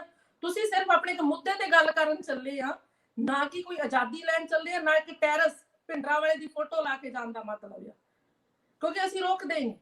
ਫਿਰ ਇੱਕ ਲੇਡੀ ਨੇ ਮੈਨੂੰ ਇਹ ਫੋਨ ਕਰਕੇ ਕਿਹਾ ਉਹ ਸ਼ਹੀਦੀ ਪਾ ਲਈ, ਕਿ ਮੈਂ ਕਿਹਾ ਨਹੀਂ ਜੀ ਉਹਨਾਂ ਨੇ ਸ਼ਹੀਦੀ ਸ਼ੂਦੀ ਨਹੀਂ ਪਾਈ। ਟਰੈਕਟਰ ਇੰਨੀ ਦੋ ਵਹਾ ਉਹਨੇ ਤੇਜ਼ ਕੀਤਾ, ਉਹਨੇ ਬਹੁਤ ਦੁਨੀਆ ਨੂੰ ਮਾਰਨਾ ਸੀ, ਚੰਗਾ ਹੋਇਆ ਖੁਦ ਹੀ ਚਲਾ ਗਿਆ। ਮੈਂ ਕਿਹਾ ਮੈਂ ਉਹਨੂੰ ਸ਼ਹੀਦ ਨਹੀਂ ਕਹਿੰਦੀ। ਅਸੀਂ ਫੇਸਬੁੱਕਾਂ ਦੇ ਉੱਤੇ ਉਹਨਾਂ ਨੂੰ ਲਾਈਕ ਕਰਦੇ ਆ, ਉਹ ਇਹਨਾਂ ਨੇ ਸ਼ਹੀਦੀਆਂ ਪਾਤੀਆਂ, ਨਹੀਂ। ਉਹਨਾਂ ਨੂੰ ਲਿਖੋ ਤੁਸੀਂ ਕੋਈ ਸ਼ਹੀਦ ਨਹੀਂ, ਸ਼ਹੀਦ ਉਹ ਆ ਜਿਹੜੇ ਬਾਰਡਰ ਤੇ ਖੜ ਕੇ ਸਾਡੇ ਵੀਰ ਸਾਡੀ ਹਜੇ ਤੱਕ ਵੀ ਹਿਫਾਜ਼ਤ ਕਰਦੇ ਆ, ਸਾਨੂੰ ਸੇਫ ਰੱਖਦੇ ਆ। ਇਹ ਸ਼ਹੀਦੀਆਂ ਨਹੀਂ ਉੱਥੇ ਜਾ ਕੇ ਕੁਝ ਗੰਦਮੰਦ ਕਰਿਓ, ਉੱਥੇ ਜਾ ਕੇ ਕਰਿਓ ਤੇ ਅਸੀਂ ਸ਼ਹੀਦ ਕਹਾਣ ਲੱਗ ਪੰਨੇ ਆ, ਰਾਈਟ। ਮੈਂ ਤਾਂ ਆਪ ਚਾਹੁੰਦੀ ਕਿ ਇੱਕ ਵਾਰੀ ਹੋਰ ਜਗਮੀਤ ਦੇ ਆਫਿਸ ਤੇ ਮੋਹਰੇ ਜਾਈਏ, ਮੈਂ ਖੁਦ ਉਹਨੂੰ ਫੇਸ ਟੂ ਫੇਸ ਮਿਲਣਾ ਚਾਹੁੰਦੀ ਆ ਕਿ ਪਲੀਜ਼ ਇਹ ਬੰਦ ਕਰ ਖਾਲਿਸਤਾਨ ਦੇ ਨਾਰੇ ਲਾਣਾ। ਅਸੀਂ ਤੈਨੂੰ ਵੋਟਾਂ ਪਾ ਕੇ ਇੱਥੇ ਤੱਕ ਪਹੁੰਚਾਇਆ, ਇਸ ਕਰਕੇ ਨਹੀਂ ਪਹੁੰਚਾਇਆ ਕਿ ਤੂੰ ਸਾਨੂੰ ਮਾਰੇ, ਸਾਨੂੰ ਹੀ ਵੱਢੇ। ਮੈਂ ਹਿੰਦੂਆਂ ਦੇ ਭਰਾਵਾਂ ਦੇ ਅੱਗੇ ਇਹੀ ਬੇਨਤੀ ਕਰਦੀ ਆ, ਇੱਕ ਹੋ ਕੇ ਚੱਲੋ। ਜਿੱਦਣ ਇੱਕ ਹੋ ਕੇ ਤੁਸੀਂ ਚੱਲ ਪਏ, ਨਾ ਕੋਈ ਖਾਲਿਸਤਾਨ ਬਣਨਾ ਤੇ ਨਾ ਕੋਈ ਹੋਰ ਸਥਾਨ ਬਣਨਾ, ਅਸੀਂ ਖੁਦ ਆਜ਼ਾਦ ਹੋ ਜਾਣਾ, ਰਾਈਟ। ਜੇ ਅਸੀਂ ਬੈਠ ਕੇ ਗੱਲਾਂ ਹੀ ਕਰਦੇ ਰਹੇ, ਆਪਣੇ ਮਤੇ ਹੀ ਪਾਸ ਕਰਦੇ ਰਹੇ, ਅਸੀਂ ਇਹ ਕਰਦੇ ਰਹਿ ਜਾਂਦੇ ਆ। ਇਹ ਲੋਕ ਸਾਡੇ ਤੋਂ ਅੱਗੇ ਨਿਕਲ ਕੇ ਪਤਾ ਨਹੀਂ ਕੀ ਦੋ ਦੂਏ ਕਰਦੇ ਆ। ਮੈਂ ਤਾਂ ਬੋਲਦੀ ਆ ਏਦਾਂ ਹੀ, ਮੈਨੂੰ ਪਤਾ, ਮਾਫ करियो ਜੇ ਤੁਹਾਨੂੰ ਕੋਈ भी मेरी गल रॉन्ग लगी। नहीं, धन्यवाद। आपने बड़ा डिटेल में चीजें समझाई और अपने जज्बात का सही इजहार किया। गौरव भाई, मैं आपकी तरफ आऊंगा। अभी आपने सुना रवि भाई ने कहा कि अगर हम हिंदू जो हैं वो मेजॉरिटी में हैं कनाडा में बनिस्बत सिखों के, लेकिन स्टिल अपने राइट के लिए कोई बात नहीं उठाते। अभी अमन जी ने बताया ये जो सारी बातें, इसकी रोशनी में आप बताइए गौरव भाई कि क्या लाइन ऑफ एक्शन होनी चाहिए, क्या करना चाहिए हिंदूज ऑफ कनाडा को, क्योंकि ये तो बड़ा फियरफुल माहौल हो गया है और कोई अंडे मार रहा है, कोई रास्ते में रोक के हरेसमेंट कर रहा है, कोई थ्रेट कर रहा है, कोई मैसेजेस भेज रहा है। किस तरह आगे बढ़े फिर गौरव भाई? मुझे आज पहली बार पता लगा कि हिंदूज ज्यादा हैं। सॉरी, मुझे पता नहीं था। मैं सोचा था कि सिख ही ज्यादा है यहाँ पर। लेकिन इतना जरूर है कि हम लोगों को यहाँ पर अपने आप को संगठित करना पड़ेगा। हम एक महात्मा गांधी की तरह से एक थप्पड़ खाने के गाल के बाद में दूसरा गाल हम आगे नहीं कर सकते हैं। हमको रामचंद्र जी की तरह से अपने चीजों के लिए लड़ना पड़ेगा, अपने बातों को कहना पड़ेगा। इम्पोर्टेंट चीज क्या है, मैं बर्नबी में रहता हूँ और जगमीत सिंह हमारे एमपी हैं। जगमीत सिंह को बताया गया कि प्राइम मिनिस्टर बन जाए सुशील नागर जी ने, लेकिन मैं कहता हूँ कि उनको प्राइम मिनिस्टर नहीं, हम उनको कोरोनेट करेंगे। जो उनका ताजपोशी होती है ना, हम उनको ताजपोशी करके उनको खालिस्तान का किंग बना देते हैं। वो खालिस्तान जाएं और वहां जाकर के खालिस्तान को चलाएं। और एक चीज जो बताने वाली इम्पोर्टेंट चीज ये है कि जब इंडिया का विभाजन हुआ था 60% हिस्सा पंजाब का पाकिस्तान में चला गया था। तो आई थिंक पहले वो 60% को आप खालिस्तान बनाइए और वहां पर अपना साम्राज्य स्थापित कीजिए। जगमीत सिंह उसके राजा बनेंगे एंड वो अपनी कैबिनेट में ग्रेटा थनबर्ग को, रिया, उसको मियां खलीफा को मे बी एजुकेशन मिनिस्टर और रिहाना को कम्युनिकेशन मिनिस्टर और इन सबको रख करके एक अच्छी सी, रिहाना से तो उनकी बहुत अच्छी दोस्ती है, तो वो एक अच्छी गवर्नमेंट वहां पर बना सकते हैं अपने किंगडम के अंदर। यहाँ पर हम लोगों को बख्शते हैं, यहाँ लोगों के बीच में फूट डालना छोड़ दें। सारे के सारे सिख इसको सपोर्ट नहीं करते हैं, लेकिन उनकी आवाज सुनाई नहीं देती है, क्योंकि अगर वो बोलेंगे तो लोग उनके पीछे वैसे ही पड़ जाएंगे जैसे कि हिंदुओं के पीछे पड़ रहे हैं। इशू क्या है? इशू यह है कि क्या ये फार्म बिल्स के बारे में है? मुझे नहीं लगता ये फार्म बिल्स के बारे में है, क्योंकि ये सीएए से निकल के सीएए पार्ट 2 है। लोग कहते थे सीएए में कि मुसलमानों को यहाँ से निकाल देंगे, आज 1 साल से ऊपर हो चुका है। कोई मेरे को ये बता दे कि कितने मुसलमान हमने इंडिया से बाहर निकाले हैं सीएए के कारण? एक भी नहीं, ठीक है। और सिमिलरली ये फार्म बिल में कह रहे हैं कि जी हमारी लैंड बिग कॉर्पोरेट हाउसेस ले लेंगे। ये सारी चीजें तो जो लॉज हैं वो तो कनाडा के अंदर भी लागू हैं, यूएसए के अंदर भी लागू हैं, ग्रेटर थनबर्ग स्वीडन में है, उनके यहाँ लागू हैं। कोई एक बता दे कि भैया ये लॉज जो जहाँ पर चल रही हैं वहां पर क्या प्रॉब्लम आ रही है। कॉन्ट्रैक्ट फार्मिंग शुरू पंजाब में काफी लंबे समय से हुई है, कई सालों से चली आ रही है। इतने बड़े बड़े कॉर्पोरेट्स हैं, नेस्ले है, पेप्सी है, ये सब वहां पर कॉन्ट्रैक्ट फार्मिंग करा रहे हैं, लेकिन कह रहे हैं कि अंबानी ले जाएगा, अडानी ले जाएगा। तो अंबानी और अडानी इनके खेतों के लिए पीछे पड़े हुए हैं कि इनका 1 एकड़ से लेकर के 500 एकड़ तक का जो खेत है वो अंबानी अडानी ले लेंगे। उनके पास इतनी औकात नहीं है कि वो दूसरी जगह जाकर के पैसों से लैंड ले सकें। और अभी तक जो अंबानी अडानी के बारे में इस तरह की बातें कर रहे हैं वो मेन मुद्दों से हटा रहे हैं। ये मुद्दे हैं नहीं। यहाँ पर रेड लाइट के ऊपर आप खड़े होकर के प्रोटेस्ट करते हो, क्या मतलब है इसका? क्यों आप यहाँ पर पब्लिक के सामने नौटंकी कराते हो, अपनी भत पिटाते हो? भत किसकी हो रही है? इंडिया की हो रही है ना। तुम यही चाहते हो ना कि तुम इंडिया को बदनाम कर सको, और तुम वही करना चाह रहे हो। इसके अलावा तो तुम और कुछ कर नहीं रहे हो ना। तुमको अगर ज्यादा कुछ प्रॉब्लम है इन फार्म बिल से, एक फ्लाइट लो यहाँ से, हम लोग सब मिलकर के उसकी फ्लाइट का टिकट दे सकते हैं। करिए इंडिया, वहां जाकर के करिए ये काम। यहाँ कनाडा में हम कैनेडियन हैं, हमको इंडिया में फार्म बिल में क्या आया है इससे क्या मतलब है? हमको तो देखना है कि जैसे हमारे लिए क्या बिल लेके आया है। कोरोना का टाइम है, लोगों की बिजनेस खराब हो रहे हैं, लोगों की जॉब्स खराब हो रही हैं, लोग आपस में एक दूसरे से मिल नहीं सकते। उस समय ये लोग रेड लाइट्स पे खड़े होकर के बिल बना करके इस तरह की हरकतें करते हैं, लोगों के बिजनेसेस को घेरते हैं, लोगों को धमकियां देते हैं। यही काम इनका रह गया है क्या? क्या इसे या आगे बढ़ना चाहते हैं, इसे दिखाना चाहते हैं कि हमारा खालिस्तान ऐसे बनेगा और इंडिया इंटॉलरेंट है और मोदी मास मर्डरर है? मोदी के अगेंस्ट बोलना, ये बात बोलना, एक आदमी नहीं मारा है जिसने कि जो इतना बड़ा 26 जनवरी को हो गया इंसिडेंट, उसके ऊपर एक पुलिस ने गोली नहीं खाई। किस तरह से पिटी है पुलिस वाले, और कितने सारे पुलिस वाले इंजर्ड हुए हैं। एक बार भी उन्होंने एक हाथ नहीं उठाया पब्लिक के ऊपर कि वो करे, और वो जो उन्होंने मर्जी करनी थी उन्होंने सब कुछ किया। उनका मेन लेफ्टिस्ट एजेंडा है किसी भी तरह से इस गवर्नमेंट को हटाना है, चाहे हम कैसे भी हटाएं और कोई भी मेथड यूज कर सकें। उनका मकसद यही है, इस गवर्नमेंट को अटैक करना, इस गवर्नमेंट को गिराना। मैं मोदी सपोर्टर नहीं हूं, लेकिन मैं ये कह रहा हूं कि अगर आपको गवर्नमेंट को हटाना है, इलेक्शन ज्यादा दूर नहीं है। स्टेट्स में तो इंडिया में 2 महीने के बाद में, 3 महीने के बाद में इलेक्शन होते रहते हैं, किसी स्टेट में होते हैं।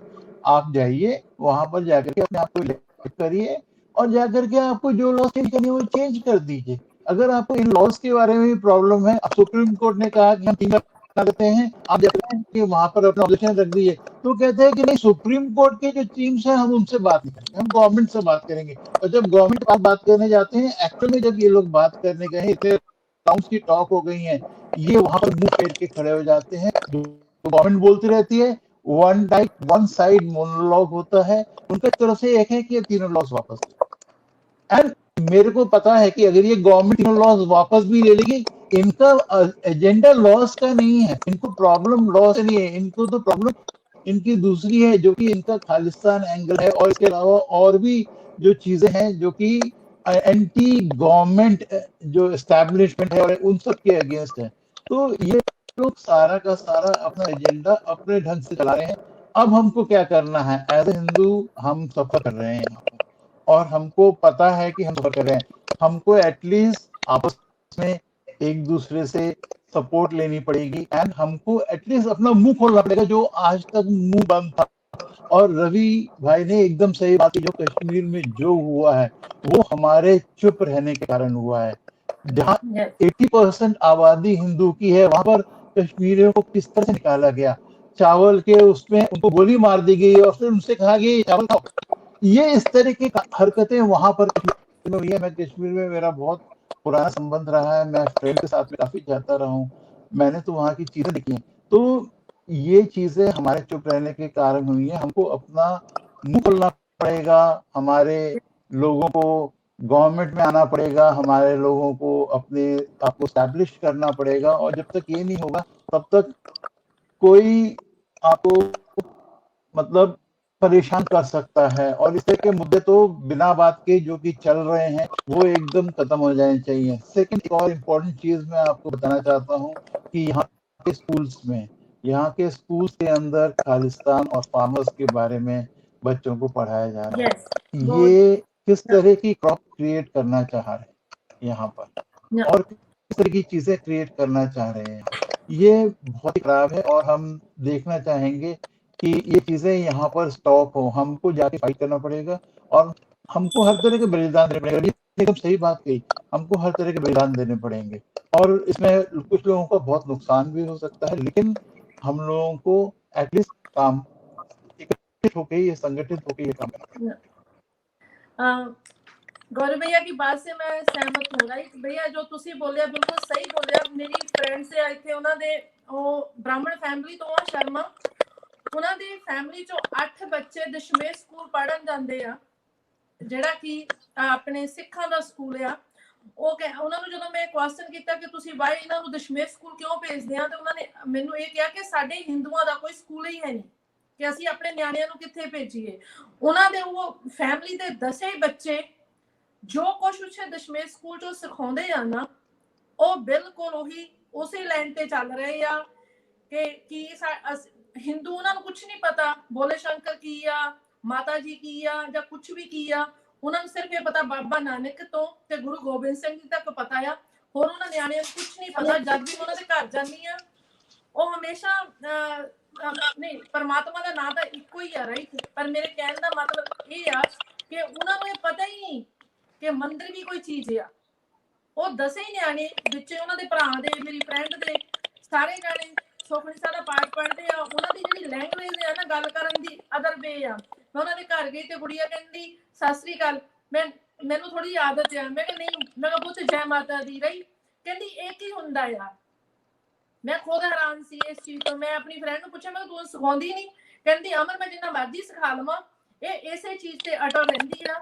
ਮੈਂ ਕਿਹਾ ਪਲੀਜ਼ ਇਹਨਾਂ ਨੂੰ ਉਠਾ ਕੇ ਤੂੰ ਮੱਚ ਬੈਠ ਰਿਹਾ ਕੈਨੇਡੀਅਨ ਸਕੂਲੇ ਭੇਜ ਦੇ, ਜਿਹੜੇ ਕਿ ਇੱਥੇ ਗਵਰਨਮੈਂਟ ਦੇ ਆ। ਪਰ ਮੈਂ ਕਿ ਇੱਕ ਦਿਨ ਇਹਨਾਂ ਨੇ ਤੁਹਾਨੂੰ ਵੀ ਖਾਲਿਸਤਾਨੀ ਬਣਾ ਕੇ ਰੱਖ ਦੇਣਾ। ਸੋਪਾ ਬੰਨੋ, ਇਦਾਂ ਕਰੋ। ਜਿਹੜੇ ਜਗਜੀਤ ਸਿੰਘ ਜੀ ਵੀ ਆ, ਇਹ ਵੀ ਆਪਣੇ 92 ਮੰਦਿਰ ਦੇ ਵਿੱਚ ਵੋਟਾਂ ਮੰਗਣ ਲਈ ਗਏ ਸੀ। ਜਦੋਂ ਪੰਡਤ ਜੀ ਨੇ ਇਹਨਾਂ ਦੇ ਤਿਲਕ ਲਾਉਣ ਨੂੰ ਅੱਗੇ ਆਪਣਾ ਹੱਥ ਵਧਾਇਆ ਤੇ ਇਹਨਾਂ ਨੇ ਉਹਨਾਂ ਦਾ ਹੱਥ ਰੋਕ ਦਿੱਤਾ। ਮੇਰੇ ਭਰਾ ਹਿੰਦੂਆਂ ਦੇ ਵਿੱਚ ਇੰਨੀ ਹਿੰਮਤ ਨਹੀਂ ਪਈ ਕਿ ਅਸੀਂ ਇਹਨਾਂ ਨੂੰ ਇਹ ਕਹੀਏ ਕਿ ਜਿੱਦਾਂ ਤੁਹਾਡੇ ਸਰੋਪੇ ਅਸੀਂ ਗਲ ਛੁਪਾਉਨੇ ਆ, ਇਸੇ ਤਰ੍ਹਾਂ ਸਾਡਾ ਤਿਲਕ ਤੁਹਾਨੂੰ ਇੱਕ ਤੁਹਾਡਾ ਸਵਾਗਤ ਕਰਦਾ ਆ।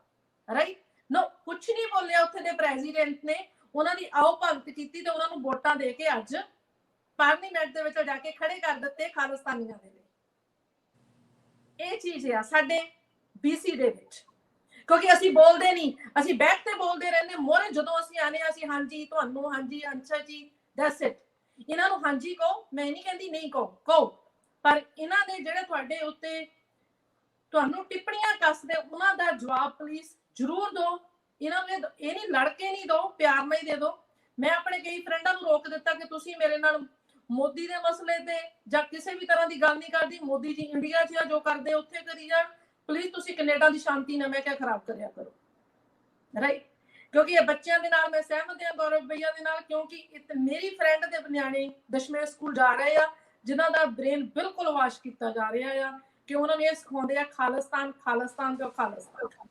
नहीं, एक बात मैं भी कहना चाहती हूँ कि कोई भी देशभक्ति की बात करता है, तिरंगे की बात करता है, इंडिया की बात करता है, तो ये कहते हैं कि मोदी भगत है। Yes, मैं ये कहती हूँ अगर मोदी इतना ही देशभक्त है तो हम मोदी के भगत हैं।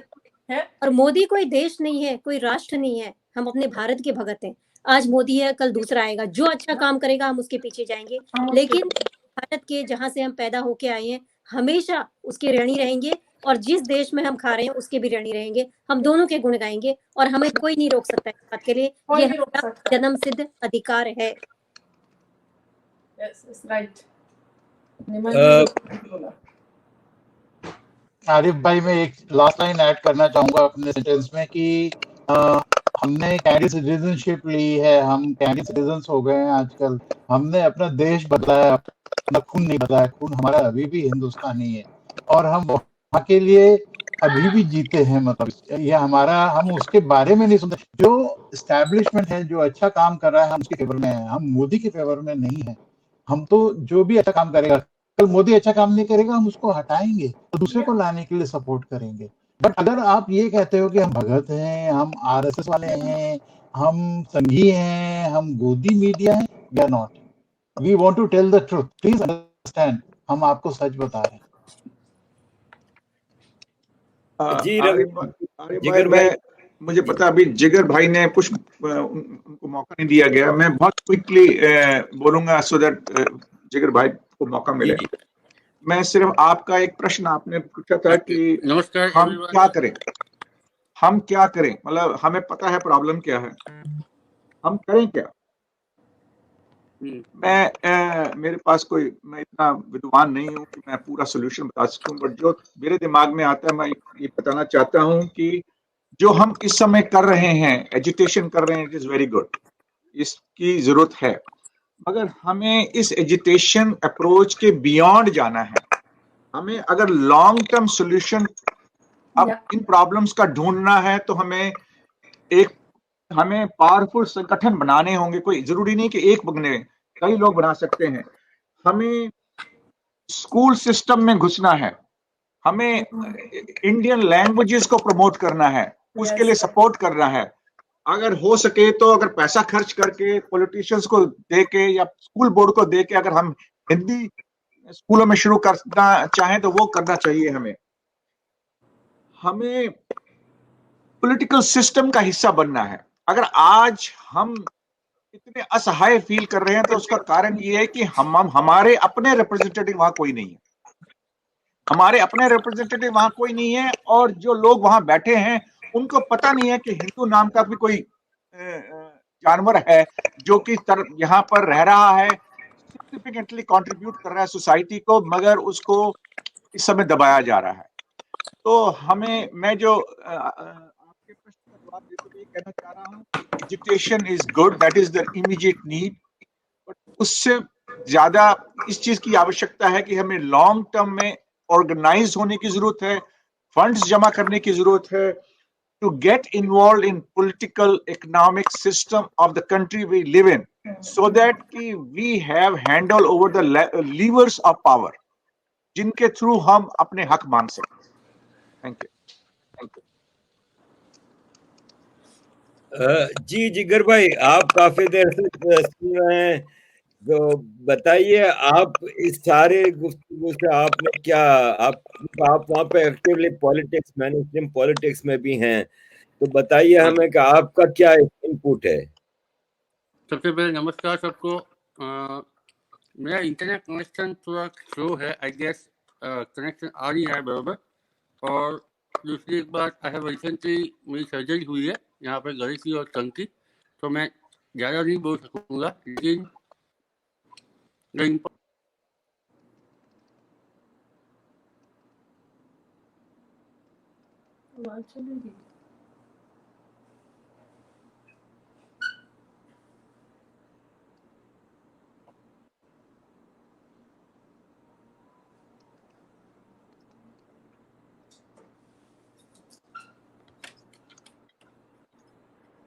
आप म्यूटेड हैं लगता है।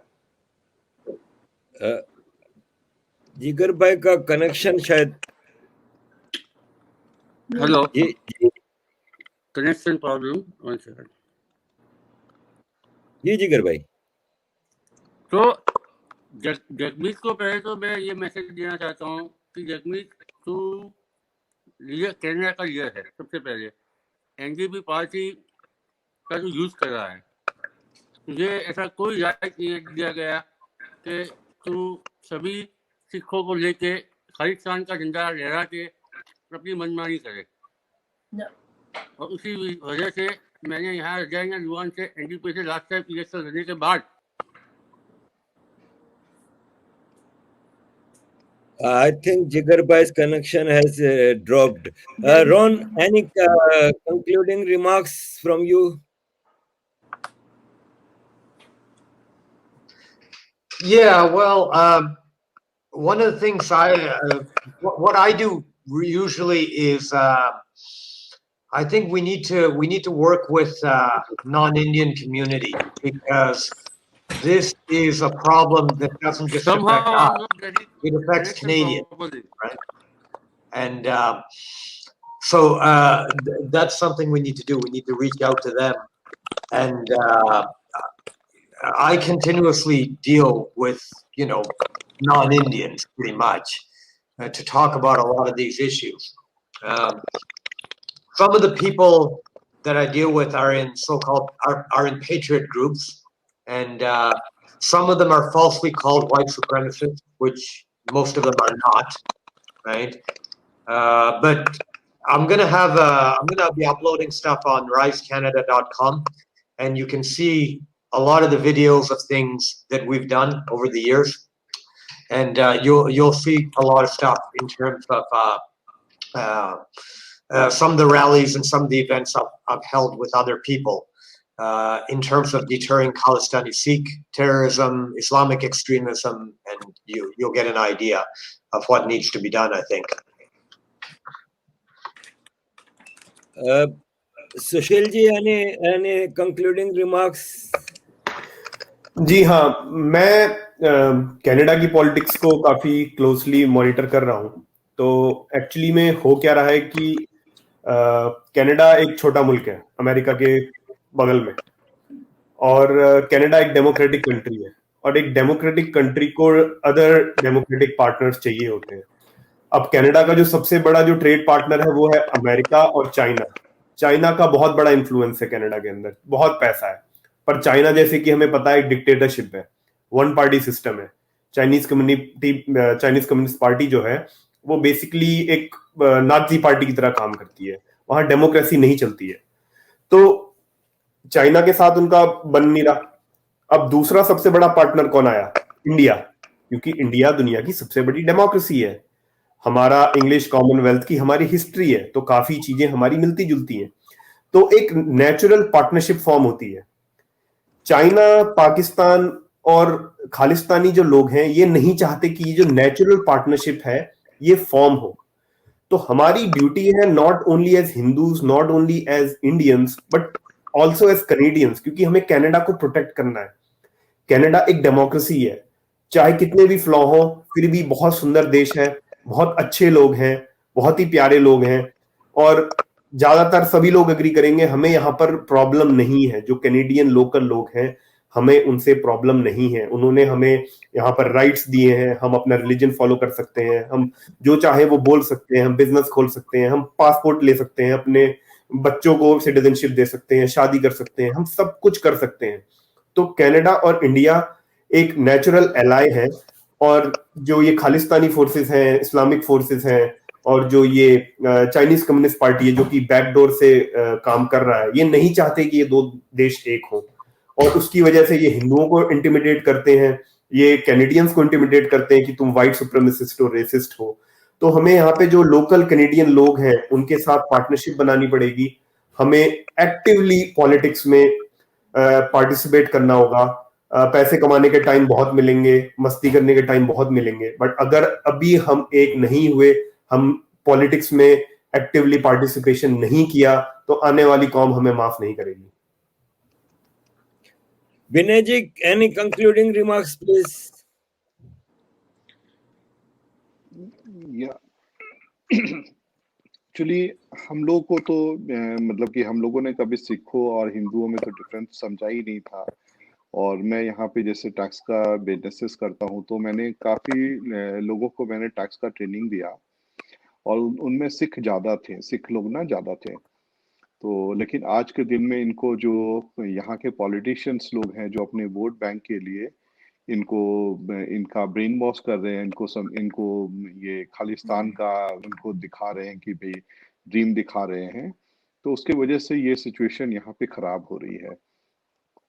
बट आने वाले टाइम में डेफिनेटली ये बात तो सही है कि चाहे जगमीत सिंह हो या ट्रूडो हो, ये खालिस्तान के लिए चाहे ये लोग जो भी करें, खालिस्तान कभी बन नहीं सकता, और खालिस्तान कभी बन नहीं सकता, और ये लोग कुछ कर नहीं सकते। हाँ, ये प्रॉब्लम जो अभी हो रही है, ये टेम्पररी प्रॉब्लम है।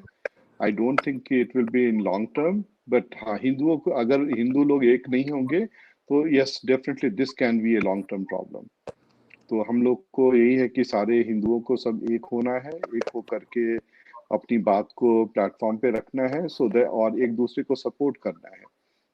अदरवाइज क्या है कि अगर हम लोग बिखरे हुए तो वैसे भी है, बिखरे रहेंगे तो ये लोग कभी इन पर्सन टारगेट करेंगे, कभी बिजनेस टारगेट करेंगे, और बिजनेस टारगेट करने के, और ये लोग एक्चुअली गैंग में ऑपरेट करते हैं। ये लोग एक दो लोग नहीं है, ये लोग they are around 1,000 people, 5,000 people, they are united and they are doing this। ये लोग क्या करते हैं, फेक गूगल रिव्यू देते हैं, फेक येल्प में रिव्यू देते हैं, डिफरेंट तरह से किसी तरह करते हैं कि इनका बिजनेस डैमेज हो, इनकी फाइनेंशियल इकोनॉमिक सिचुएशन खराब हो।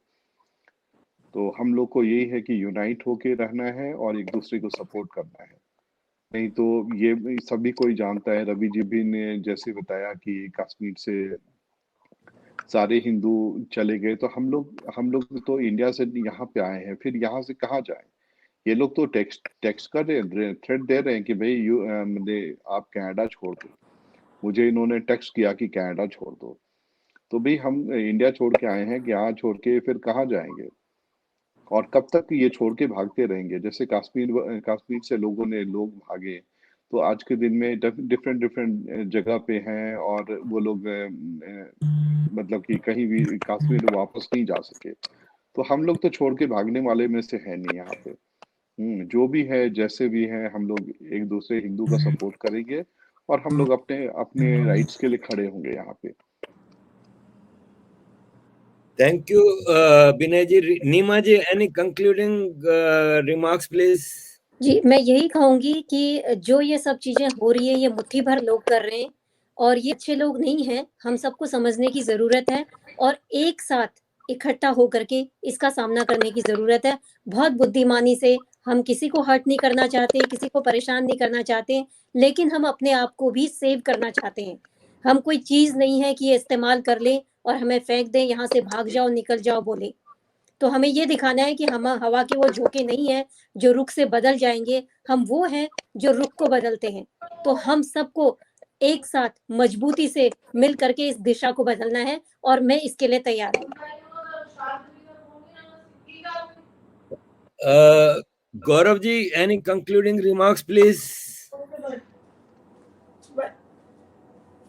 मैं सबसे सहमत हूँ जो सब कह रहे हैं कि हमको इकट्ठा होना है। That's true. हमारा इकट्ठा होना हम लोगों के लिए भला है, कैनेडियन कम्युनिटी के लिए अच्छा है, नॉन इंडियन लोगों के साथ में हमारे अच्छे रिश्ते होने चाहिए। सेकंड ये है कि हम लोग सिख के अगेंस्ट तो है नहीं, हम लोग तो केवल उन लोग, कुछ सर्फिल लोग हैं और केवल उनके अगेंस्ट हैं, बाकी तो सारे हमारे दोस्ती हैं, और हम सबको साथ लेके चलें तो ज्यादा अच्छा है। बेस्ट रहेगा कि हम लोग सब साथ रहें, और जो इंडिया में है वो इंडिया में हो। यहाँ जो कनाडा में, हम कनाडा के बारे में बात करें, कनाडा में भी अपने इश्यूज बहुत सारे हैं, उनको भी डिस्कस करें। यहाँ पर यहाँ की इकोनॉमी है, यहाँ की हेल्थ है, यहाँ की एजुकेशन है, इन सब के बारे में हम डिस्कस कर सकते हैं। तो बेस्ट रहेगा कि हम लोग पहले इकट्ठे हों और एक कॉमन गोल के ऊपर सब लोग साथ चलें। जी, any concluding remarks, please? Aman ji, आप कुछ आखिरी में कहना चाहेंगे? मैं तो बस आप लोगों के साथ हूँ। आप जो भी डिसीजन सभी लेंगे आपके साथ साथ चलूंगी। कहीं भी आप मेरी जरूरत पड़ती है तो वहां पर आकर खड़ी होंगी। पर मेरा यही कहना है कि जितना झुकेंगे उतना झुकाएंगे, बस, क्योंकि उतना ही हमें ये डराएंगे। हमें इनसे डरना नहीं है, इनको जवाब देना है, बस। कोई लड़के हैं, अगर कुछ पूछते हैं तो बड़े प्यार से इनको बता दो। नहीं समझते तो जो ये भाषा समझते हैं उसके हिसाब से इनको जवाब दो। सही। रवि जी, आप आखिरी में कुछ बताएंगे हमें कि concluding remarks please. Even at the cost of repeating myself, I'll say that Hindus by nature, we are people who are happy, coexisting people who are not against anybody. But history has taught us that we have been victims, and therefore we have to unite and stand for our rights. और उसको करने के लिए सिर्फ agitation ही आवश्यक नहीं है। Agitation बहुत जरूरी है इस समय और शायद आगे भी जरूरत पड़ेगी। अगर हमें और एस्पेक्ट्स में लॉन्ग टर्म पे काम करने की आवश्यकता है, उसके लिए ऑर्गेनाइजेशन की आवश्यकता है, फंड्स की आवश्यकता है। और मुझे सुशील जी का एक आइडिया बहुत अच्छा लगा जो उन्होंने कहा इंडिया और कनाडा के बारे में as natural partners, democratic partners. हमारे पास ऑर्गेनाइजेशन होनी चाहिए और फंड्स होनी चाहिए जिससे we facilitate exchange of scholars, academic scholars हों, exchange of business ideas हों, and other cultural festivals so which unites the two democracies. जब लोग कनाडा के लोग देखेंगे कि हिंदुस्तान में कितनी डाइवर्स कल्चर होने के बावजूद भी we are one unified population, उससे बढ़कर कोई एजुकेटेड एक्सपीरियंस वाइट पॉपुलेशन के लिए हमारे बारे में नहीं हो सकता। तो हमें मल्टी फैसेट अप्रोच लगानी पड़ेगी। बस मैं इतना ही कहना चाहता हूँ। Thank you very much ladies and gentleman. बहुत ज्यादा जानकारी मिली के जो इश्यूज हैं जो खासतौर पे भारतीय लोगों को जो फेस कर रहे हैं उस हवाले से। Thank you everyone for giving time and tomorrow I will release this show on my YouTube channel. Thank you everyone and thanks Arif bhai. Thank you. Thanks Arif ji. नमस्कार दोस्तों, मैं जीजा पटेल कनाडा में 20 साल से रहता हूँ और एनजीबी का मैं लास्ट प्रेसिडेंट इलेक्शन में रियाना लुआन से मेंबर पार्लियामेंट का कैंडिडेट रहा था। अच्छे वोट भी मिले थे मुझे, almost 16,000 vote I have receive. लेकिन अभी जो माहौल चल रहा है, जगमीत सिंह जो एनजीबी का प्रेसिडेंट है, उसको कनाडा की प्रॉब्लम सोचने की जगह अभी इंडिया की प्रॉब्लम में ज़्यादा इंटरेस्ट लेना है, ऐसा लग रहा है। वो अपने खालिस्तानवादी विचारों को, खालिस्तानवादी सोच को जो लोगों में थोपना चाहता है कि भाई अगर इंडिया में कुछ करना है तो खालिस्तान जिंदाबाद बोलो, वो हम नहीं कराएंगे। पहली बात तो भाई जगमीत तू कनाडा का लीडर है, there are so many things you have to do in Canada. One more thing, I am sorry, मेरी स्पीच में भी प्रॉब्लम है क्योंकि मेरा अभी रिसेंटली ऑपरेशन हुआ है टंग का और गले का, so I can not speak too much properly. But अगर खालिस्तानी वाली सोच वाले यहाँ पे मुसीबत लोगों को अगर हमने जवाब नहीं दिया तो ये आपस में हमारी सिखों और हिंदुओं की भाईचारे को बहुत ठेस पहुंचेगी। बरसों से हम सिखों के साथ पले बड़े हुए हैं, इंडिया में भी वो भी हमारे त्योहारों में भाग लेते हैं, हम भी उनके त्योहारों में भाग लेते हैं। तो हिंदू सिख एकता को ये खालिस्तानी सोच बहुत नुकसान कर रही है। तो मैं जगमीत को ये मैसेज देना चाहता हूँ कि भाई ठहर जा, रुक जा और संभल जा, वरना हम भी तुम्हें जवाब देना अच्छी तरह जानते हैं। और तुम्हें ये प्रेसिडेंटशिप यहाँ पे मिली है एनजीबी की, उसको हम छीनना भी जाते हैं। तो यही मेरी आपसे दरख्वास्त है, रिक्वेस्ट है कि किसी भी सोच को हमें अटकाना है जो हिंदू विरोधी है, जो राष्ट्र विरोधी है। हमें दो काम करना है, वो एक साथ होके संभल के अच्छी जगह करना है। Thank you so much.